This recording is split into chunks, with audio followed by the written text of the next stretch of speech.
What's going on, guys? So we're here on the Shoky Nerdcast 1On1, episode 7, I think. One of those. I can't keep track anymore because I have like 4 of them recorded. And today we have another good nerd over here. He's been on the channel before in many different aspects. And, well, I see a little too much of him as it is. But we have Mr. Unboxing Art over here, staring strangely into the camera. And Art had a stroke, apparently. Yeah, I was just like... Yeah, you know that you were on camera for quite some time there. Because you can't see when I change it. No, I can't. That's why I was prepared. You're prepared to make a funny face. Exactly.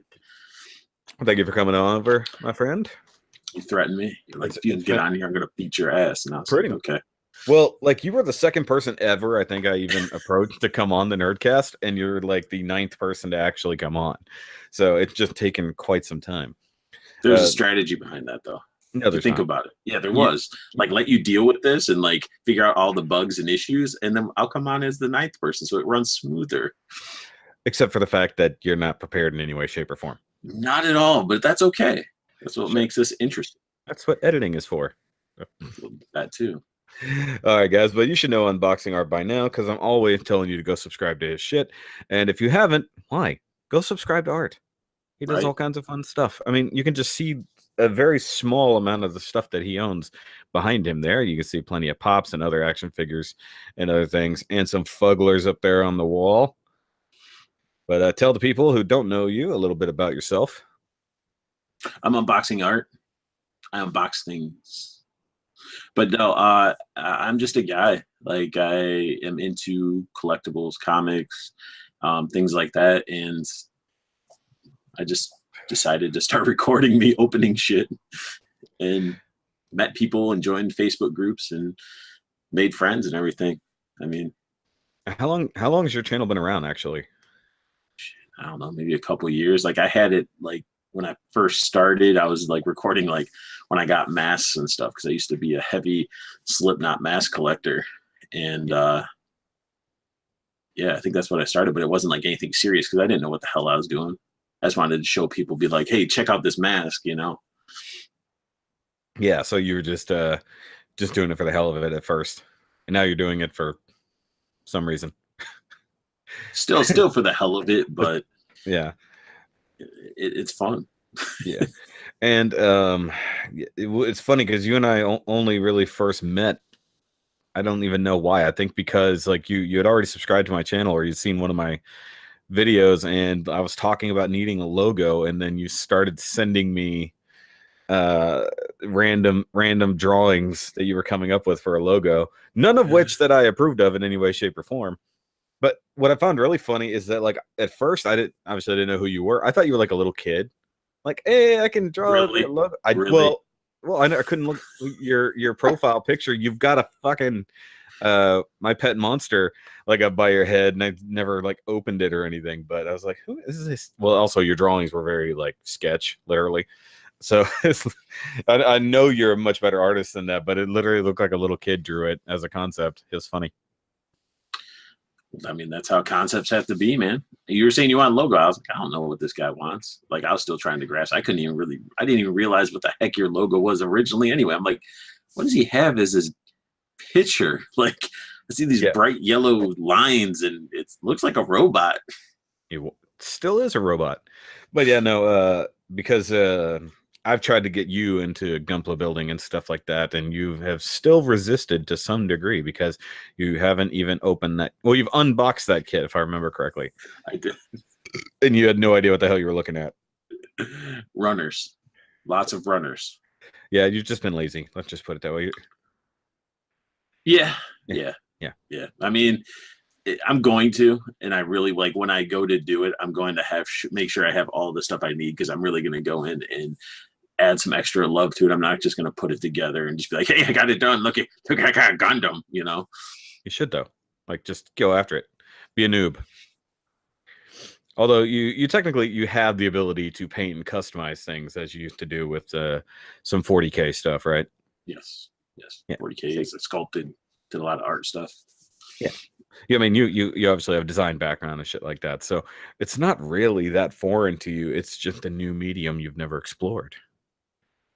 Yeah, I mean, you got to realize growing up as a kid, like I had like model kits and stuff like that, but like these types of kits, like when I realized they had articulation and stuff, I was just like, my mind was blown. like I was like, wow, you could put this together and it has like articulations as if you bought a figure out of the, you know, Yeah, the store. it's almost a toy. Right. So Almost. most of them are way too fiddly. They would just fall the fuck apart. But either way, so I was gonna say something and I forgot what it was. Way to go. Yeah, it's been a long day, man. Like my whole weekend has been thrown off because I'm my work schedule is now changing for Christmas. So I didn't even work at all yesterday. Instead of working like an 8-hour day and then being exhausted, I didn't have to go to work at all, and we like ran around, did stuff. So like I that my whole weekend is offset by a day, so it's really confusing. And I go to work Makes tomorrow, sense. which normally would be my day off. So Christmas always throws things into a bit of a weird direction around here. So hours change, days I work change, amount of work changes, and then I just go insane. That's the holiday season, man. Yeah, I'm tired of it already. Something about consumerism really annoys me. Right. It's Uh, not kids rushing to a toy store anymore. It's all about who can get the best buy and get TVs and video games and movies and stuff like that. yeah, kind of, but they also get the it's the sheer amount of people who order crap online that they honestly really don't need, but they're like, "Ooh, it's a good deal, so I'm gonna go buy it," and then it's just stuff after stuff after stuff, and just things that you're just not even gonna do anything with. It's just doing this job has honestly killed the holidays for me. You know, so that's the only thing that sucks about it. Because Christmas for us every day. Yeah, exactly. Well, yeah, it is Christmas almost every day over at your house. You're getting boxes all the time from different people. It is true. And then It you is sit true. on them for weeks and then finally do an unboxing video of everything. I mean, it's crazy. It just the amount of stuff that I just like start seeing. I'm like, oh, I want to get this, or I join a different Facebook group. Somebody's like, oh, I got this for sale, and I'm like, huh, I could use that. Be like, I'll pay you, and then it's like just stuff just starts flowing. It's called addiction art. Yeah, it's bad. And honestly, that last one, if anybody watching this has seen my videos, I did one on Black Friday. I got a 1/1000 toys Snake Eyes. So it was like a San Diego Comic Con exclusive and all that. And I wasn't even going to get it. Guy had it on his online for like, he had it for 200 or 175, something like that. And then he dropped it down to 165 and then he pulled it. He never sold it. So I messaged him and I was like, hey, I was like, you pulled this off. Why? He's like, oh, I just canceled it and whatever. And then he ended up putting it back up. And he's like, there, I put it back up for 175. Like, so I just didn't say anything to him. And basically he messaged me. He's like, so what were you wanting it for? And I was like, I don't know, 150. He's like, how about 165? I'm like, no. I was like, no, you ended up pulling it when it was 165. So I ended up offering him like, I think like 160 for that. And you went for it? He went for it. Nice. So I got it. It was minty and amazing. Like for that upper level of a figure, it's amazing. Which that review should be going up tonight because when I posted that, a lot of people are like, oh, can't wait to see the Snake Eyes. Can't wait to see the Snake Eyes. Screw everything else. They wanted to see Snake Eyes. I was like, all right, fine. I got to review it and get it up. Yeah, exactly. Well, like one of the only things I managed to pick up on Black Friday was Monkey Man here. Oh my God, my colorization is way off. Have you noticed this? What is happening here? But it's sweet though. Oh, there it goes. That's so much better. What happened? I turned right light back on. Now I'm going to turn it off again. Now turn it back on. Keep it on. Well, it looks good. Well, the thing is, I can turn it off so it won't be adjusting. It's just set. Oh. But either way, no. So I picked up the. Is he actually? He's not. Yeah, he's not Optimus Primal. Is he Optimal Optimus? Yeah, I had the box. He's Optimal Optimus. Yeah, it doesn't say Primal. Though part of me wishes they had released an actual Primal figure, like by himself. Instead of the surfboard Primal here. Which this is definitely the dumbest part of the figure. And it would be great if you could like remove the cockpit section when he's in Primal mode, because the actual Primal figure by itself is not bad. It's just that he now has this freaking ridiculous cockpit section. The original Primal figure when Beast Wars was out was actually really nice looking. Which one? The very first, like when Beast Wars first came out. The actual Optimal or regular Optimus Primal. Optimus Primal, yeah. Well, that and that Optimal Optimus was actually really good too. But yeah, this one, because they for some reason they wanted to focus on the transmetal aspect of him, which makes no sense whatsoever. That's why we get the stupid surfboard mode instead of just giving us an Optimal Optimus that does everything he should do. So now I have to buy a third-party add-on kit to get the truck mode. It's ridiculous. Yeah. These third parties, though, are making crazy bank off of the laziness of, Hasbro. The laziness of Hasbro abides. More money in their wallet. Yeah, that's what I'm looking at, like 2 of those upgrade kits for the Dinobots, man. Well, see, what you should do is give me a little bit of money for my Volcanicus, and then you can buy both upgrade kits and upgrade, and then you'll have one of each. Wait, you're saying to buy your Volcanicus off of you so you don't have Dinobots anymore? Yeah, so buy my Volcanicus, and then you can have both upgrade. Why would you sell that? It's such a nice set of figures. Because without the upgrade set, it's crap. And my DX9 Dinobots are so much better. Oh, you have those ones too? Yeah. And I'm looking at getting, because I have the repro labels for the DX9 ones that make them look G1 toy accurate. I think if I do that and then I buy the Mech Fans toys upscaled knockoffs, then I'll leave those in their normal paint as G1 cartoon accurate. And see, you burping in the mic, man. What the fuck? Who cares? But like, I can feel good about buying the knockoffs since I have the originals. So if I spent the money on the originals, it's okay to buy the knockoffs, right? It's your money, man. Do whatever you want with it. I know. I doubt these manufacturers really are gonna be like, oh, Shoky, he didn't buy from us. We know, and now our whole empire is gonna crumble because you took that one little pebble off their walkway. You never know. Some of these guys, that Bandai is shutting down a whole bunch of knockoff companies for their Gunpla and stuff like that. So some of these guys Hasbro might go after depending on what they do, but like but the fact that they're knocking off a third party company as it is, it's a little wonky. I think it's a little bit too late. If they were gonna stop them, they would have stopped them already. That's reminds me of the Cube dudes from Gumby. Yeah, that's true. But one thing I like is if you do this right, you can have Primal looking at himself. Because you can have both heads up at the same time. It's quite funny. Oh, come on, we're playing with toys, then Oh, nobody cares. Nobody cares about your big old Sentinel you got there. Dude, this Sentinel is awesome. Like a lot of people were, complaining because it was like Hasbro being lazy. And this thing is quite girthy and heavy, and I like it. Why do they say they're lazy with that? Because this one originally was silver and purple. And it came with like a mini Wolverine, like the 3/4 scale. Yeah, it doesn't have nearly as much paint detail and stuff like that, but I like it.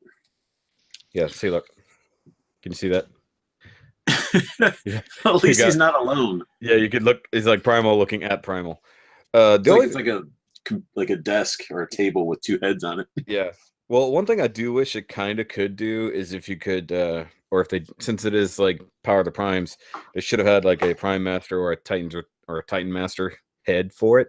That might have been kind of cool. Just go all out with it. But as it goes, he's a very strange leader class figure to go with the other ones. I just wish they got their scale on point. Like they need to get their stuff figured out. I hate how nothing all goes together. Yeah, I think the Siege line is definitely working on that. From what I've seen, they are all scaling properly to each other. So Voyagers are decidedly bigger than Deluxes, but they like scale. So you see Prime as a Voyager as a truck is decently bigger than Sideswipe as a car. As it should be. Yeah, as it should be. I can't wait for the Soundwave. I can't wait for the tapes. Like a lot of those look very, very nice. I'm just like, I got my MP10. I don't need any more Optimuses. What I don't understand is the Shockwave is a leader class. That's the only one that really doesn't make sense to me, because I mean, I get that he's going to have like his ship mode or armed up mode, but he should be a Voyager at most. What's Soundwave? I can't think. Is he Voyager? Soundwave should be a Voyager, yeah, because he's got a vehicle mode, if I remember correctly. He doesn't have his tape deck. He's got to have his tape deck because he has the tapes that you can buy. Oh, that doesn't matter. He just doesn't. He's not a tape deck. He doesn't turn into the boom box, is what you're saying. He doesn't turn into a boom box. He just got his vehicle mode like Fall of Cybertron had. And considering that it is War for Cybertron or Fall of Cybertron, technically speaking. Those games were fantastic, by the way. Yes. Though it's weird that they're now making that concept a little more canon, even though it's not a direct... Oh, my mother is calling me for some reason. I'm not going to answer it. Hope it's nothing bad. Bad shellfish. Shit. It was my uncle's 70th birthday last night, so they had a 50s themed party for him. And because my aunt is kind of a dick and knows that he's a little bit thick, she had him help set up his party. He was in there decorating and everything else. Had no fucking clue it was his party. For like 3 days, he was helping, and then it still took him like an hour or two to figure out that it was legitimately his party. Even after it started? Yeah. Like, he didn't believe it was really, like, everybody was telling him happy birthday, and it is his birthday, so he just went, yeah, cool. And then he's just enjoying the party without really kind of accepting that it was his birthday party. I was like, that's kind of shitty. Like, you should have made that a little bit more clear. I mean, of course, it was obvious later, but what are you playing with there? Iron Man. Oh, that's the one you put out today. Was it today? I think it was yesterday. Yesterday, something like that. Yeah, I'm just like... They all look the same. Yeah, they do. They do. This one just feels really nice in the hands. Like, it's like a nice, solid feeling figure. That's I've nearly bought it. Iron Man, I think. I've nearly bought it several times. It just, if it had had a bigger discount on Black Friday, I probably would have grabbed that one from Target. That one was only $14 through Amazon. Oh, nice. But I had to buy something else on Black Friday for you. For me. Oh, and yourself. Whatever. You bought your little the sloth. Yeah. At least you got half off. That's pretty awesome. Yeah, I was like, hell yeah. Apparently all the Funko stuff was all half off or something like that. But that's or not anything really from that section. Yeah, but that's in even that the NECA stuff? NECA Funko area, yeah. Get the heck out of here. Yeah, it was all half off on Black Friday. Too bad I didn't need anything else. But no, apparently that second wave of Fugglers has come out. Because they only had like one or two that I've recognized from before. These are all new. So that's something I still haven't reviewed the one I have. It's still, or two, I guess. I still haven't reviewed the two I have. You should. I mean, they're quick reviews, and then you put them back. Like, I was going to keep them out of the box, but as you can see, like, they're still up there. They look really nice in the box, and then now I'm going to have that other one, which I think is more of the largest out of the three. Yeah. So it's like you got the big one, the medium, and two smalls. But that'll probably be it. That'll probably be my max. Like, I need I'm not gonna do it with like 50 Fugglers. Just be like floating in them. Yeah, pretty much. Be like your boy. Just start placing them all around the house and stuff. Scare the crap out of my wife. Chew toys. I don't know. There was a lot, because you like the ones with the teeth, like the full set of teeth. There was a lot in this wave that I saw that have that. So I was like, I bet you'll buy a couple of them if you see them in hand. I gotta have that self-restraint, man. I'm already trying to figure out like, whoa, I'm already getting a lot of other lines and stuff. I finally finished that Mortal Kombat Storm Collectibles line so far. For now, yeah. I'm glad I have not gone down that alleyway just yet, but they all look freaking awesome. Yeah, and for some reason they don't stay in stores and they sell out quick, and then the resell on them are ridiculous. Yeah, of course they are. But The ninjas all look good. I have no need for that. I mean, like, I would be more likely to get just Shao Kahn and Goro. Why have they not done a Shang Tsung yet? See, that's what I was thinking. I'm like, you guys are releasing the ninjas. You're doing Mortal Kombat 1 and 2. Like, why didn't you have old Shang Tsung in his throne? Because he was always like in some of those levels, he was in the background observing the fight. Like, then that would look nice to have an old Shang Tsung with like Goro next to him and stuff. It just makes more sense. Yeah. That would definitely make more sense. But they haven't really done any of the other characters yet. You know? No, I mean, what cons they're showing off? Ultimate Mortal Kombat 3 Sub-Zero. Yeah, so they're doing the ninjas, people who don't Katana, really have faces. Baraka, the cyber ninjas. Yeah, people who don't really have faces. Well, I guess one problem they might have is using the original actor's face for it. If they go that version. I hope they just go more like generic video game concept designs for their faces or something like that versus trying to do the actors. Yeah. I want a Kung Lao. I know you want a Raiden from Mortal Kombat 2. Yeah, right. With the big blue shoulder pads. No, I'm talking about the movie. Oh God, no. Hell no, not the movies. The movies are terrible. Raiden from Mortal Kombat 2 though, the game was awesome. I love that whole outfit, the blue, bright blue and stuff. Yeah. It looks so cool.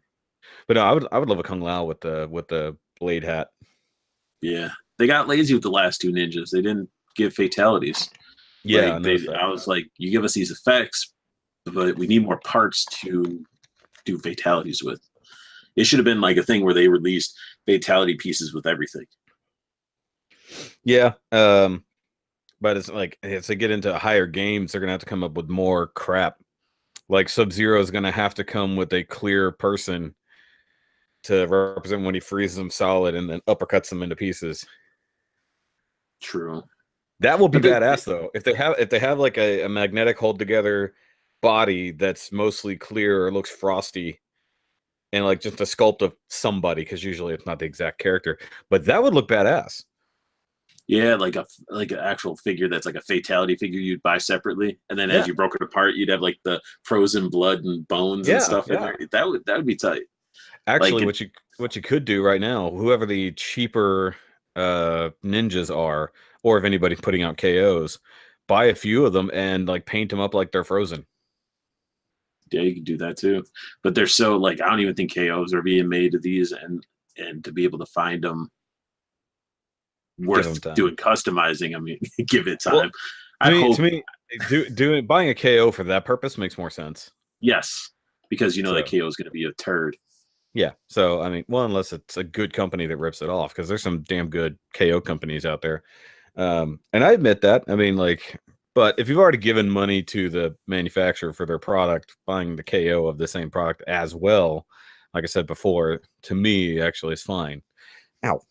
The hell was that? Someone just poked my hand. I'm gonna die. I've been eyeballing on eBay. There's somebody from China. Of course, all the KOs are in China, but they scaled down that NECA Deadpool. Really? Yes, to like 8 inches. Yeah, and it looks fantastic.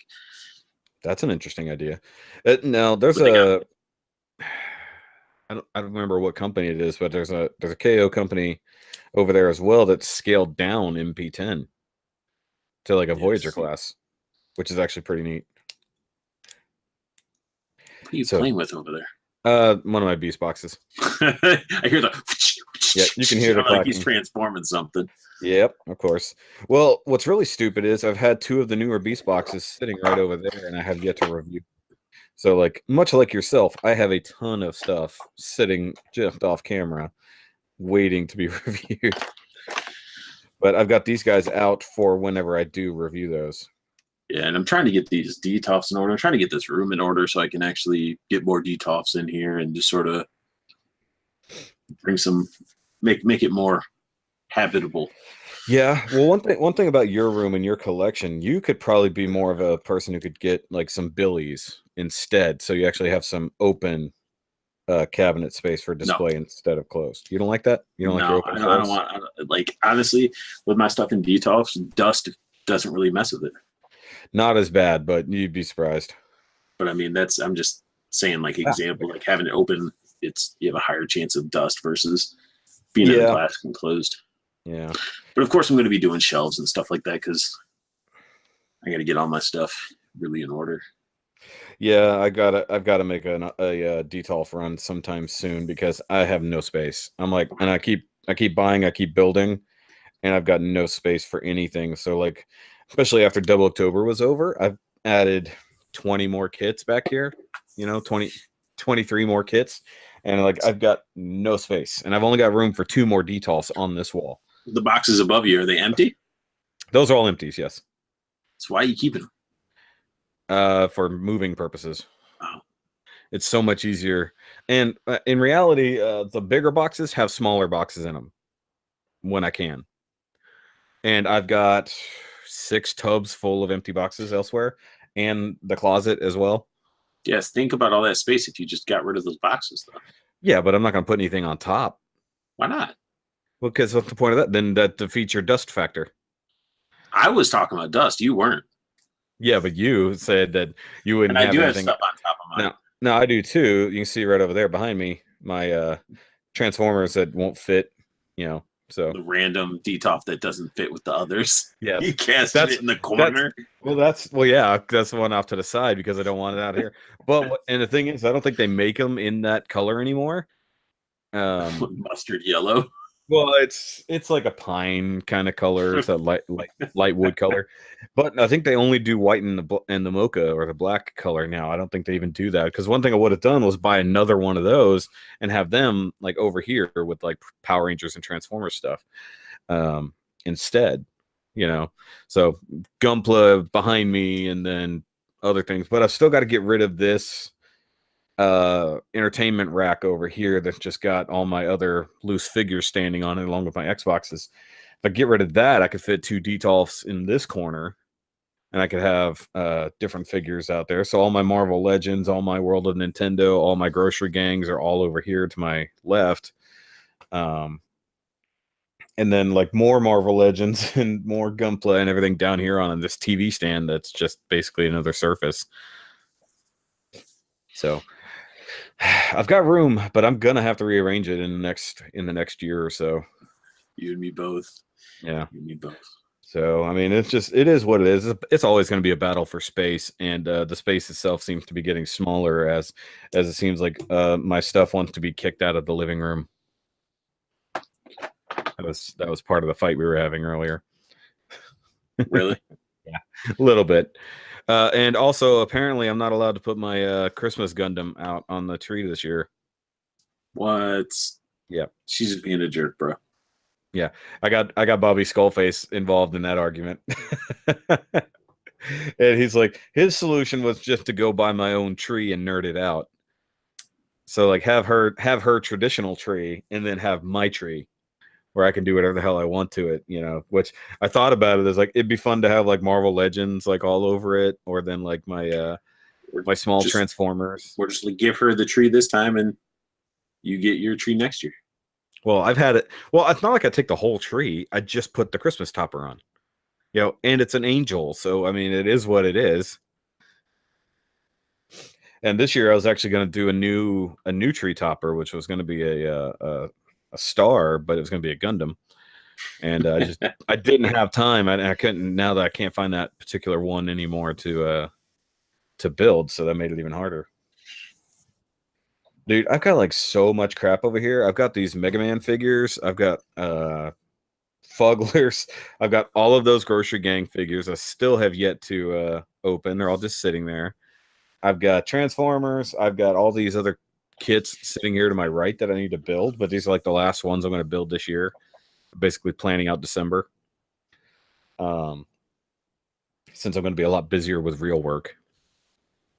Man, I have SH Figure Arts, Fugglers, well, the Fuggler. Yeah, two. I didn't even review one of them up there yet. Marvel Legends. I got some Funko Savage Land stuff. It's just It's just a lot. Yeah, I'm glad I don't have to collect everything. I am, and you know what? That's sort of like when I did this last pickup of stuff. I'm just like, you know what? I gotta step it back. I'm gonna, even with like Marvel Legends, like I don't even think I'm gonna mess with that Black Panther second wave at all. Um, Yeah. as much as I was like, oh, that'd be cool, but it's just like probably not dealing with that. Even the Kingpin wave, I'm probably just gonna aim to get Kingpin separately because I don't really care for any of the figures in there. I haven't even seen that one.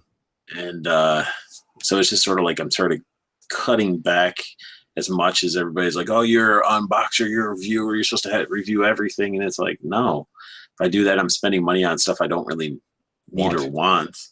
And then also I have to have space for it, or I got to resell it. And I don't want to be that guy where I'm like reselling, like, oh, I just did a review. Who wants it? I just opened it and posed it and do. Like, that's Yeah, there's crazy. a lot of that. So, I mean, well, the other option is you just have to have everything. And then when you run out of space, you just start putting shit in tubs and you have the newest stuff on display. And it's just, you're endlessly storing things at that point. Yeah, and that makes no sense whatsoever. No. Like, And that's why, let me take over a basement full of totes of figures and stuff. It's like, not going to do a yearly, oh, I got to cycle out things, guys. I got to put the new stuff up, put the old stuff in there, put it in the basement, let it rot. yeah, that's what a lot of people do. And well, you definitely don't want to put it in your basement. Well, the crazy thing is that flooding doesn't flood anymore. Well, how's that crazy? That's a good thing. No, it's a good thing, but what the crazy part is, it was after all that craziness, I pulled in my driveway. There's a piece of paper on the ground, like something that somebody put on a door and it fell off. And it was like warning, like, hey, the town or the city's going to be doing this flush thing between this time and this time. Don't have like your faucets running or something like that. Well, I guess they flushed the system, and now my stuff doesn't back up and flood in the basement. So it wasn't even the pipe that was out in the yard that was clogged. That's more of an overflow. It was a legit like city line that was plugged up somewhere. Yeah. Oh, that's bullshit. Right. So it's like, if that happens again, do I call the city and be like, I need you to flush your system again? Like, yes, you do. But now that you know that that's a cause, well, that's exactly what happened here. You know the flooding shit we had. It was the same difference. It was the sewer pipe for our building that was technically clogged. But it was them cleaning it that caused the problem. no wonder why Flint doesn't have clean water still, because nobody takes care of freaking pipes and shit, man. Exactly. Well, the thing is that this building was also built in like 1978, and they can't update shit to code. So the AC lines from both our unit and the ones upstairs, they've run together and then down into the sewer, but they have just a vent pipe. So it's like a 3-inch pipe and it's a 1-inch pipe going into it. And then it's just a big open gap. And what it was is like that was just full and it was overflowing, and that's what was flooding out our apartment. Gross. But the problem is, I mean, it wasn't sewer water that was coming out. Right. It was clean, cold, mostly clean air coming from the AC unit. The AC unit.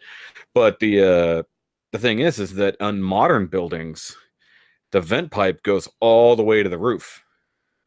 It goes all the way through the building and up through the roof. So even if it gets backed up, all it's going to do is overflow onto the roof. That's the way it's supposed to be designed. This is only 2 feet. That's crazy. I mean, next step for you guys, what? Getting a house, right? Getting out of pretty much. If that happens, it's just we've been looking at it, and a lot of people are buying houses nowadays. But with the way the weather has been in the last 3 years, you have to really be selective where you buy a house now, because they're finding places that have never flooded in the last 70 years that are now flooding. And you got new neighborhoods going in right and left, and they're clearing trees and they're rerouting fucking pipes and drainage and shit. And you may never know. And yeah, I'm a little paranoid about it. I kind of have a right to be. But my house is on a hill, bro. So all that water and shit just flushes through and hits my house and keeps going. Yeah. So. And like I've looked at that before too. Like, of course, I'd rather be uphill than downhill, which is one reason. Like, our apartment is generally safe from actual flooding, because the freeway would have to be like 10 feet underwater for us to get water that way. But if it's not rolling away fast enough, like the parking lot draining, then that is actually a real potentiality. But they've been working on the drainage. And right now, because the city is redoing everything out of our front corner, They're widening the road and redoing all the drains right there so that it actually will flow away from everything. But they haven't finished it, so right now it all just backs up. Welcome to global warming. Shit. It's not even global warming. It's climate change. It's right. Yeah. Which the president both supports and doesn't support depending on the day. We got to rake the forest. Fucking A. Oh my god, the fucking memes from that statement alone were ridiculous. Shout out to California. Shit. Sorry for everybody that lost home. Fire. Yeah. That's nuts. Yeah, that was absolutely insane. Thousands of people displaced, hundreds upon hundreds of homes burned, hundreds of thousands of acres burned. At least when Texas was on fire, a good chunk of it was uninhabited, so it wasn't too bad. I mean, mind you, Bastrop was one of the worst hit. Like more than 50% of the city was gone. But like where we live, we could have a fire, but not one that's going to wipe out the entire city. Like Pleasure, Paradise. Oh my god, he said it wrong twice, and then somebody corrected him. It's like, where was his brain? It's like, actual politics aside, I love Trump. It's so fun living in his country. The country of memes. The country of memes. Oh my god, meme culture is amazing though. I will give him credit for that. Like the neck guy. Yeah. That poor bastard. Right. And then big head guy making a return. All that stuff is just crazy. It's like it's the world we live in now. Everything's posted on the internet. Yes, exactly. Oh, by the way, since I completely forgot what we're doing, sort of, I forgot to do the motto like a long time ago. But it's the motto for the Nerdcast. Oh, that you might not be a nerd for everything, but everyone is a nerd for something. I always forget to do that at the intro. I remember it at the end. Well, you remembered it in the middle. Yeah, in the middle. I don't even know how. The one thing about doing it this way is I have no idea how long we've been going. There's no timer. Not that we have a limit or anything like that. But this one's probably going to be a little bit different than a normal one-on-one. We're probably not going to bother with going through questions and shit like that unless it's just things we want to talk about. But I mean, you can throw some personal shit because I know you got the. We can always questions. Talk about whatever. I'm feeling slightly lazy and just wanting to bullshit, basically. Well, don't be lazy. Come on, man. It's Sunday. I can be as fucking lazy as I want. What was the first thing you ever collected? Like, what was the first thing? What's funny is that has actually come up before, but I got to think first. No. I'm talking about like something that you like took and kept and like moved from house to house with. Well, I haven't moved that many houses in my life, but in reality, the very first thing that I really was collecting was baseball cards. So from way back when, and then of course growing up in Houston, big Astros fan, so they had a big Astros base, and that's when Nolan Ryan was still with the Astros. So I had a few Nolan Ryan cards. I still have that collection actually. It's right over there in the closet. That's what I'm talking about. That's the thing is like that more than anything has stuck around in my life. But also sports was a big deal in my family, just not for me, because I'm the baby of the family, so I kind of missed out on my parents actually doing shit. And so all of my older siblings all were in baseball. They were all in sports. My middle brother was a semi-pro pitcher, and then he severely broke his arm. Like he had a real fucking future if he hadn't fucked his arm up. He probably could have gone pro. And then my nieces and nephews all were in sports at some point in their life because that just got passed down. I, on the other hand, I'm very artistic. It's like I got a lot of the shit from my mom instead of that. So, but like cards and stuff was probably the first thing I ever truly collected and have held on to all this time. Because even Transformers and stuff like that, which were just the toys I played with, it wasn't even really a collection.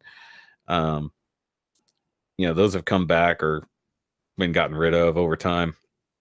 But then like my Power Rangers stuff, I've held on to most of that until I had to sell it just to get by. So between those two things, it's probably the first few things I collected, honestly.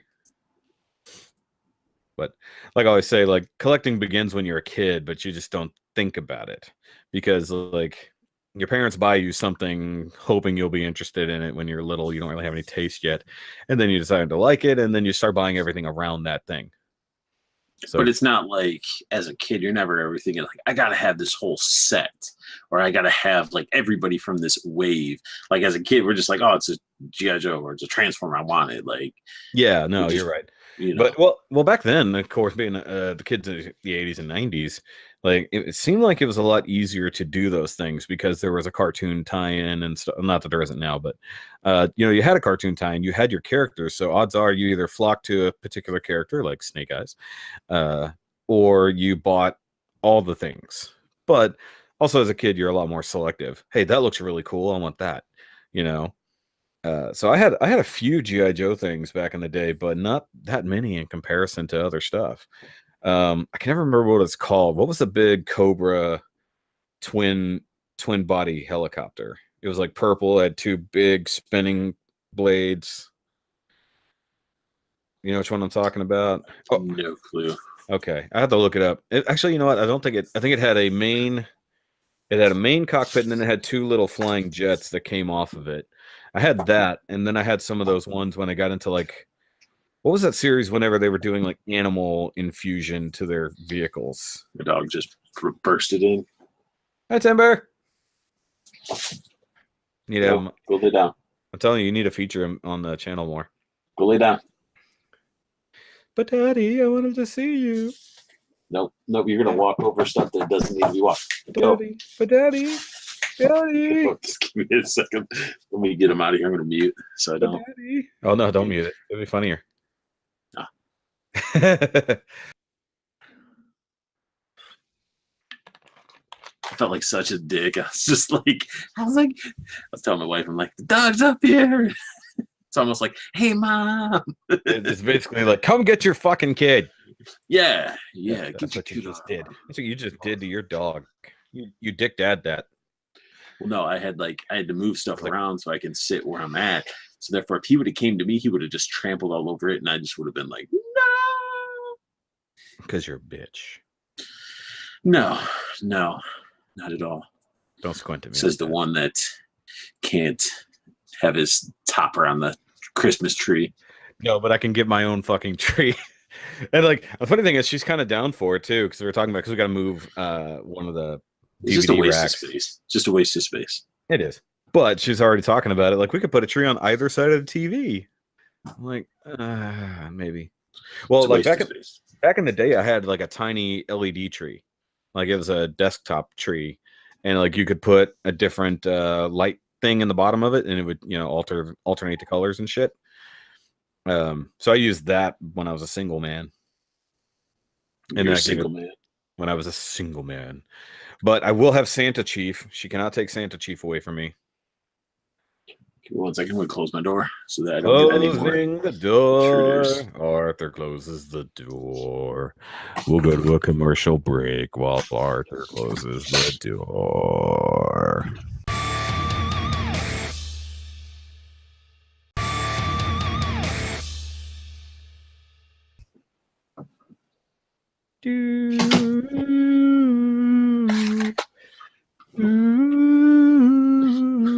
All right, I'm back. All right, the door's closed and we're back from commercial break. How was that commercial? What did they show you guys? Let me know in the comments down below what the commercials actually are showing, because it should be different depending on when you watch it.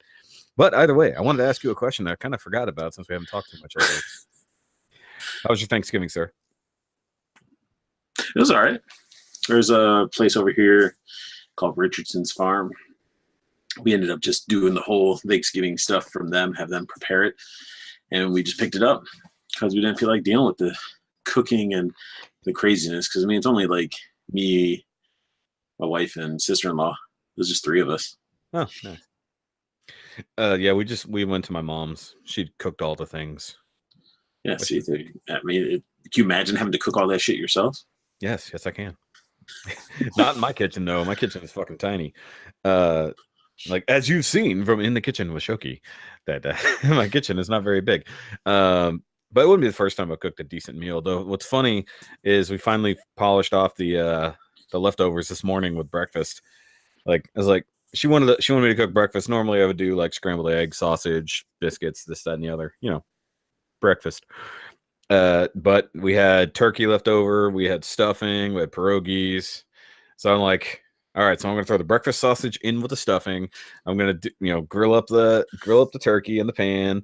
It's like I've got the eggs going, and then I had heated up the pierogies in the skillet with some bacon. So I was like, fuck yeah, we're gonna have it. It's like we don't even need to eat lunch with all these carbs.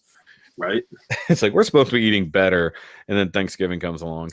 But it's okay. I'm gonna be burning a few thousand calories a day at work coming up, so that can be bad. Yeah, we were supposed to be on this whole exercising kick, and the weather shifted. It's like between the weather and the time change, it's just like, well, shit. It's like I guess we could still go for a walk, but it's either going to be 2 degrees or 70 degrees, and it's dark by the time she gets home from work. So it's like, well, shit. And then the self-motivation also doesn't help. Yeah, well, I mean, we had the motivation because we definitely need to lose weight. That's without a doubt. But I've been working so hard at work lately that I've had to have lost some. Just trying to get in some kind of shape because I was doing, even though it was only Saturdays, I was doing 4 straight hours of physical labor. So I got my ass pretty much handed to me. It's a good job. What is that? Was what? In your hand? Playing with? Oh, it's a rat bat? Yes. No, not rat bat. Or what's his face? I don't know. It was one I ended up never seeing in the wild. And Nathan Simmons was like, anybody need these? I was like, actually, I do. Because I really like this guy because, his little like rat. Wow, his bat head has articulated jaw. Yeah. And then he has like the compartment where the Titan Master can fit inside and ride inside it and stuff, which I really liked it when they did it was a Headmaster, actually. It wasn't even the Titan Master because this is the Headmaster one. Yeah, but it is a Titan Master in this case. Yeah. No, this one's it's a Headmaster. Well, it's called a Titan Master. Well, it's not the Titan's Return. Well, it's not a Headmaster. It's called something else. They didn't call them head. Those are Titan Masters. Then what are the ones that we get with the other little weapony guys? Those don't really count. I thought those were... Well, as long as it's a head, if it's one that falls into a head, it's technically a Titan Master. They took away the term Headmaster. Because probably some porn star probably has it. Yeah, pretty much. But yeah, so either way, yeah, it's we just can't remember the name. I like the way the wings fold up to fold around the legs. Like, so, like, they don't have the massive wings hanging out off of him like some of the other versions do. They clean up very nice. Right. Yeah, that's a pretty cool one, even though we can't remember his name. Yeah, but he does have a bat head hanging off his ass. Yeah, I mean, it folds up and stuff. It just doesn't. He can talk out of his ass. Yeah, I guess you can put him as a backpack. That looks better. Good job. Way to transform, Art. He didn't even send me the directions how to transform this guy. So I'm like, yeah, watch a video. Yeah, I didn't even try. I haven't transformed yet. He just came in bot mode. I'm like, eh. Oh, no shit. Okay. Yeah, I gotta look it up and do that. That's why you haven't seen a review of that guy yet. Okay. I was just like, man, how can you send me one of those and not give me directions? He's not that complicated because I think the knees are the backpack because that's where the wings are. You kind of flip him, fold him in on himself. No big deal. Yeah, I mean, it's always like a flip, like a break in half and a twist. He's a little He's in some ways, I think he's similar to Swoop. I could be wrong. He looks a little bit more complicated than Swoop. He's a little bit, but not much. But no, because you got to remember, it was Combiner Wars, then Titans Return, then Power of the Primes, and the Titan Masters were in that, so they were the heads. They were. That's how I was getting. So it's Titan Master and then Prime Masters. Yes, Prime Masters, which are not the heads. Which they should. Well, actually, no, correction. Well, the Prime Masters are the little tiny robot primers, little baby primer, which I don't have any of those guys, to be totally honest. But then they also combine those with the Pretender aspect of it, so it's really dumb. Very dumb. It's very dumb. And part of me is bothered by the fact they keep doing trilogies. Like, oh, we're going to do this whole trilogy of action figures and sort of have a meandering story about it. I don't know, man. It's whatever they do to make money, I guess. How do you still have something to drink, dude? I'm like almost gone with this big Because I ass sip it, thing you of tea. jackass. Because I produce more saliva than you. I don't know. Probably. I'm Yeah. always thirsty as shit. So, what's it like having a job that allows you to have a cool beard? Well, this is cool because it all fucking looks nasty. It's just a job. I mean, it allows me, like, I can, if I were to try to go for a different position and stuff, I'd clean it up. But it was November, so it's no shave November. Mhm. So I decided not to shave, and then I'm like, maybe I should just grow the beard out again and then get it actually professionally trimmed and made to make it look nicer than what it was. Yeah, because you had it. Well, you had it pretty epic there for a while, and then I know you trimmed it down and like almost to nothing, and got yourself a haircut and this, that, and the other. Yeah, I mean that's just sort of how I am. Like my hair grows fast, like my facial hair, my hair. I just will get bored of it one day. And I'll be like, yeah. See, like obviously at my job, I can't keep a beard. This is just my I don't care beard. This is the I'm waiting for them to yell at me beard. Why can't you have a beard? Because they don't see facial hair as professional looking unless it's a standalone mustache. So you could look like a pedophile, but you can't have a beard. Yeah, we flat out called one of our supervisors a pedophile because he has a really creepy stash. Because he was bitching at a dude for not shaving. He's like, "Wait, I can't have whiskers on my face, but you can stand there looking like a pedophile. How is that a professional look?" I mean, I got my septum pierced as well, and is that what that is? I have a lot of, like, when I'm at work, I have a lot of like higher ups, like corporate and all that stuff around, walking past me, talking to me and stuff like that. Nobody's ever said, "You got to remove that," or "You got to shave," "You got to look like this," or nothing, you know. Yeah, but how many people are you dealing customer wise, face to face every day? Face to face, none. But even if I did, you don't have to, like, doing face to face. You don't have to worry about having no beard and all that stuff. Yeah, see, that's the. Sorry, I can't see that out loud. I can't claim what company I work for, because I'll get in trouble. That package delivery company I work for, they're going by 110-year-old standard. So yeah, at the turn of the century, the last turn of the century, not the one we just did. Yeah, that was the thing. Men with beards weren't really seen as professional. They could be like high ranking in society, but not necessarily professional. So they set that standard way back when, and they've never bothered to update it. And like we've tried to get it in contract form where we could have it as long as it was like clean, or you could have goatees or something like that. The only way you can have a beard now is to get a medical release form stating that you get eczema or something from shaving. So and you literally have a prescription for a beard. So we solved this. You grow a epic mustache and have that shit come out and like curl up and shit. You can't do that. You actually cannot have that. Like there was a guy who did, and they said that because they set limits for how long your mustache can be, it can't hire somebody with a ruler going around and like, let me check your mustache. It's just visible because one dude did have that. He had it all, old timey looking curly cued mustache, and they eventually made him trim it because they said that technically without messing with it, basically it would be exceeding the limits, which are it can't extend past the corners of your mouth. Stupid. Yes, it is. Oh, sideburns can't go below your ear either.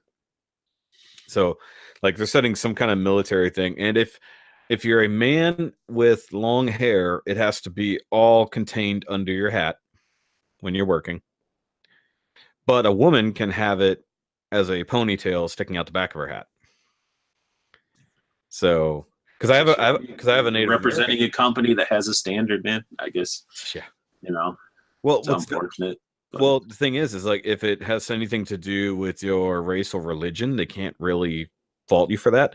So say there was a Muslim guy who was growing his beard out for religious reasons, they literally could not stop him. But my buddy who is an American, well, I've got a friend who is Native American, and it's in their thing to grow their hair long, and he kept it short for the longest time, and he just said, screw it, I'm going to take advantage. And he's got his hair down like shoulder length now. Wouldn't he be really like American though? If you think about it, wouldn't he be American? That you, if you think about it, like. But either way, First Nations people. There you go. I was just like, I like Native Which is American. still a bullshit. It's still a bullshit name for it because it doesn't matter. Whatever. That's the race that got so shit on that people just forget about them. It's unfortunate. Technically speaking, he's Russian. Because that's where every American that didn't come over here by boat, they came from Siberia. So it's like they did. They crossed the land bridge through Alaska and down through Canada, and then they blended with the Mexicans and South Americans that were coming up across Central America. That's why they get the dark skin. And this is why it's a Nerdcast, people. You get that type of knowledge from this stuff. Exactly. Sorry if you learned anything. I always say people learn things on my Nerdcast. But no, but they can't do anything about it. As long as he follows the rules and keeps his hair contained, he can have it. Because even back when I got hired, there was a guy that the hiring guy, the HR guy, told me about. He ran into him in public. He was a biker and all this, that, and the other. And he ran into him at a gas station. He was talking to him, and he didn't even recognize him because he had his hair down for the first time ever. Dude had like ass length long hair, and the HR guy had never seen it because he always had to keep it crammed under his hat. So he would literally, twist and bun that shit up and cram it under a hat. And so he didn't even recognize him in real life. But when I worked for a company where the people wear blue shirts, they sell electronics, I put many years into that company. And I remember working there. I had a mohawk. Like I basically shaved my head down and kept the mohawk going. And I had a customer go up and complain to my manager. And I was like, what the heck? And I'm like, great. So I walked up, I was like, you want me to cut the mohawk off or something like that? And she's like, no, forget that. Who cares? And I was like, what? She's like, that mohawk doesn't define you. Your interactions with people is what really defines you. And I was just like, man, it's just like you just burped in the mic for no fucking reason. You do that shit in all your damn podcasts. Mm-hmm. You gassy motherfucker. Yeah. So,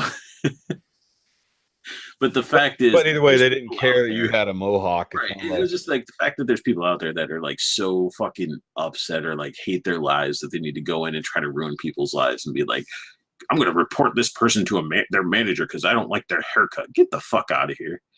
Yeah, no, but what's real funny, like, okay, so you see this, this is a couple weeks growth, so it looks okay, but it's very kind of not cleaned up.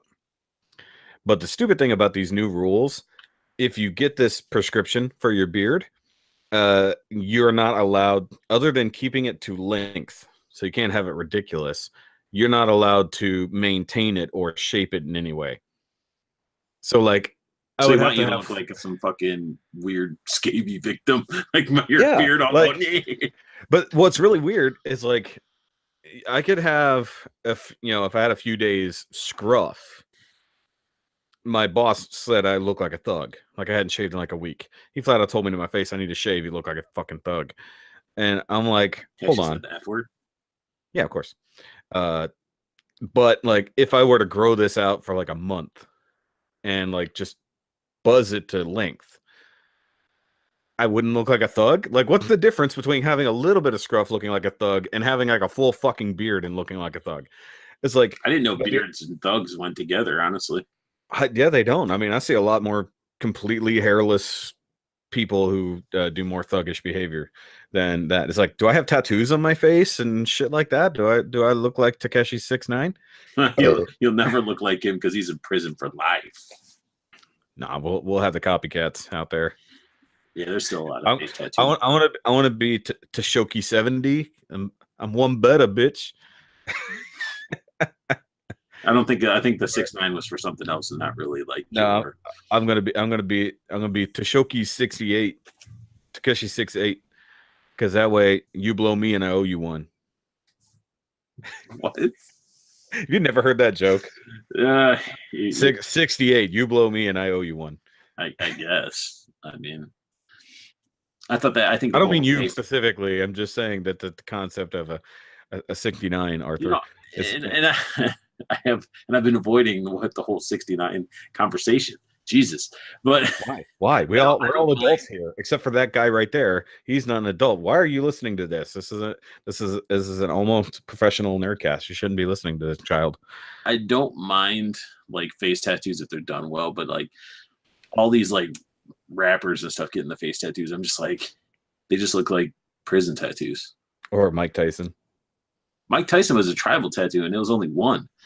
Yeah, but it's the whole side of his face. Who cares? He look at what he did for entertainment, bro. He almost went vegetable state from all the punches and stuff.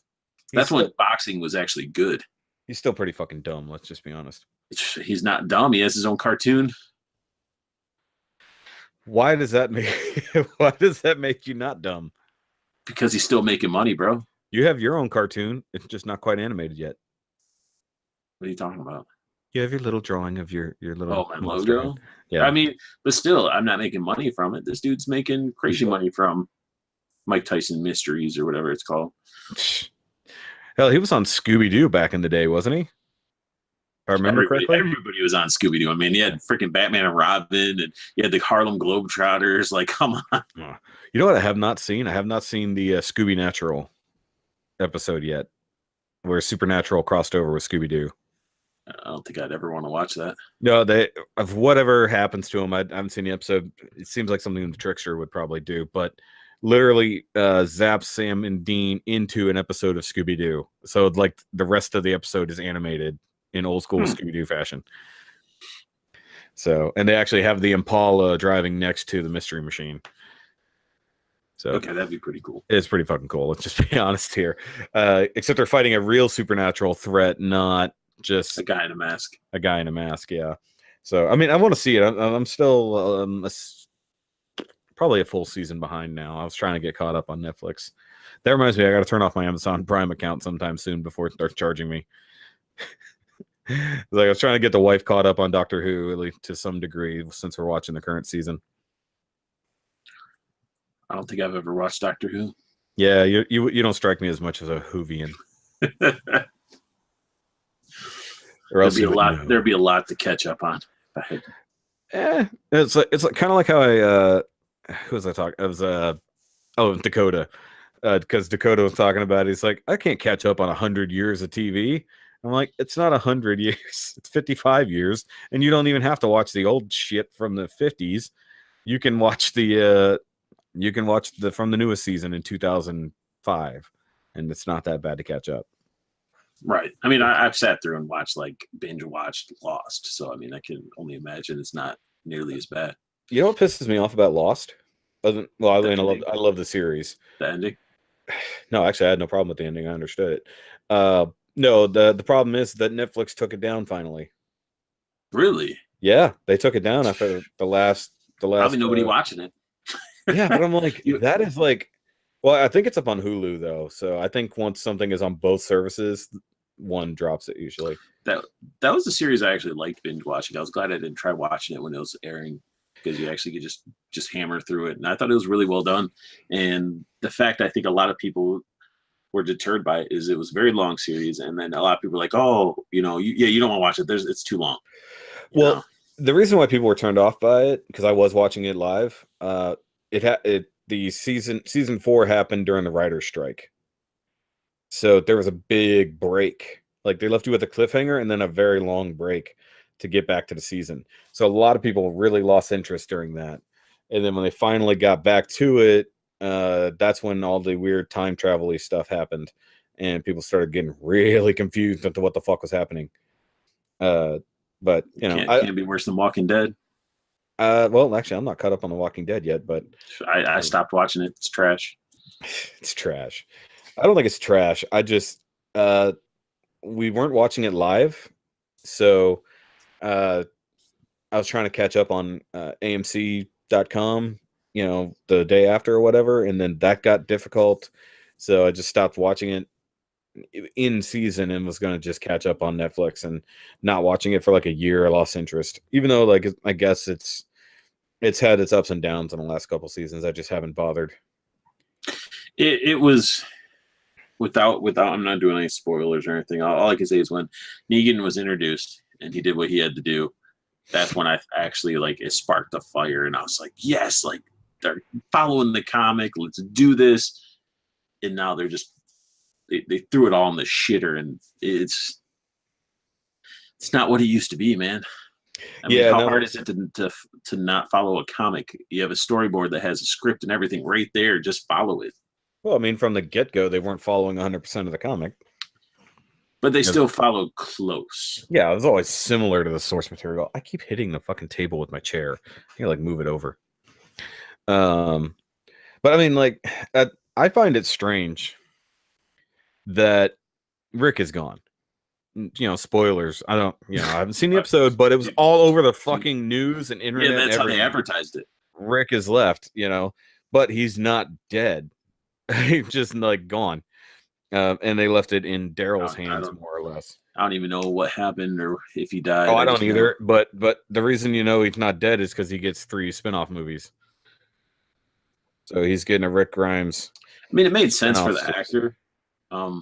Due to the fact that, I mean, dude lived in London and barely got to see his family and all that stuff. So it is a little strange to think that, we have British actors who do English accents better than, or American accents, I mean, so easily and so well.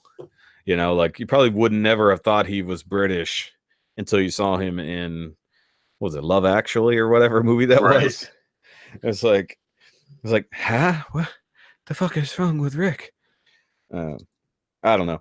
It's like, I'll get back to it eventually. I mean, I don't want to wait till it's over because I guess they're planning on keeping it going as long as they can. Yeah. So, I mean, I like Daryl. I'm not against it. So, I mean, I like Daryl too, but it's just there's the next part of the comics I was really looking forward to, and I can't say stuff because it'll spoil it for you. I don't care.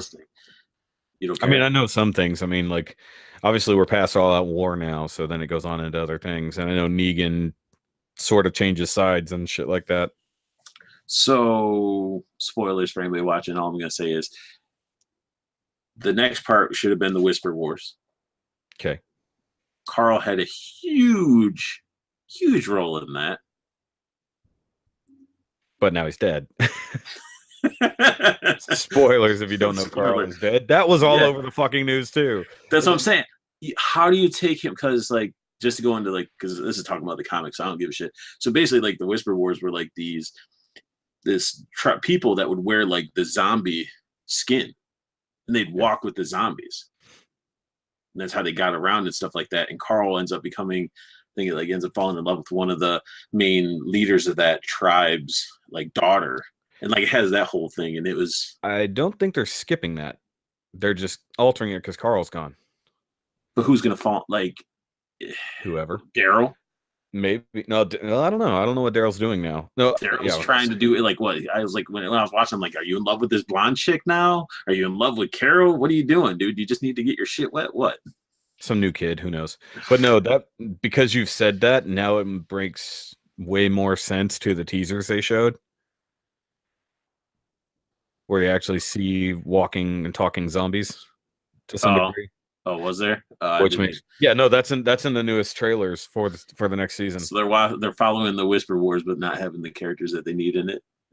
Because they have it's Daryl and somebody, I don't know, it's another female. What, Morgan probably still alive? I don't know. I think so. Once again, I'm way behind. I don't know. It's just the whole. But we could talk about Walking Dead all day. We can, but no, it's because we don't have a goal, so it's fine. We can talk about whatever. But they actually have it to where they're like hiding. They're doing the Predator thing. They're hiding by like a pond and covering themselves in mud, so I guess they can't be smelled. And there's like a herd of zombies walking by, and one of them says, "Where are they?" Like that, So I'm guessing that's what's going on. And then they're watching a herd that's doing things that make no sense whatsoever. So if it's people pretending to be zombies, makes sense. Wait for me to spoil it for everybody, but hey, it's fine. I mean, it makes sense. I mean, if you gave a spoiler warning, technically. True. Yeah. So it depends on how you edit it, I guess. We're so far I haven't had, other than you having to kick the dog out and closing the door, I haven't needed to edit anything out yet. I'm talking in the future from my own perspective of editing things. But yeah, either way. Yeah, because we're not gonna have it's like I said, I don't really have a purpose or a goal this time. Instead of doing I'm trying to, instead of having a keep it, normal back and forth, sort of like your medium, what you want, some personal, some nerd stuff, and then we get in these little rambles. Yeah, some people have some people like the idea of the questions going back and forth, and some people just want to listen to a bullshit nerd podcast with no real direction. I mean if we came in with just some topics ready to go, that would be fine. That's the way the old Nerdcast used to function, which you've been on. You were on with the KO Nerdcast. Yeah, and I mean that one just like, I think I like listening to people bullshit too. It's just natural. Like, you still have the personal stuff in there and all that, but yeah, you just sprinkle it in. Like we had some time to prep, but otherwise, like, your schedule's been super busy. My schedule's been crazy as it is, so I'm just taking advantage of the fact that we can sit down for a couple hours and actually bullshit on camera. There we go. Because we've had so many conversations via either Facebook video or just phone calls. Like, we have to talk forever, and like, just it's like, what, we should have been recording this. It's like this is funny.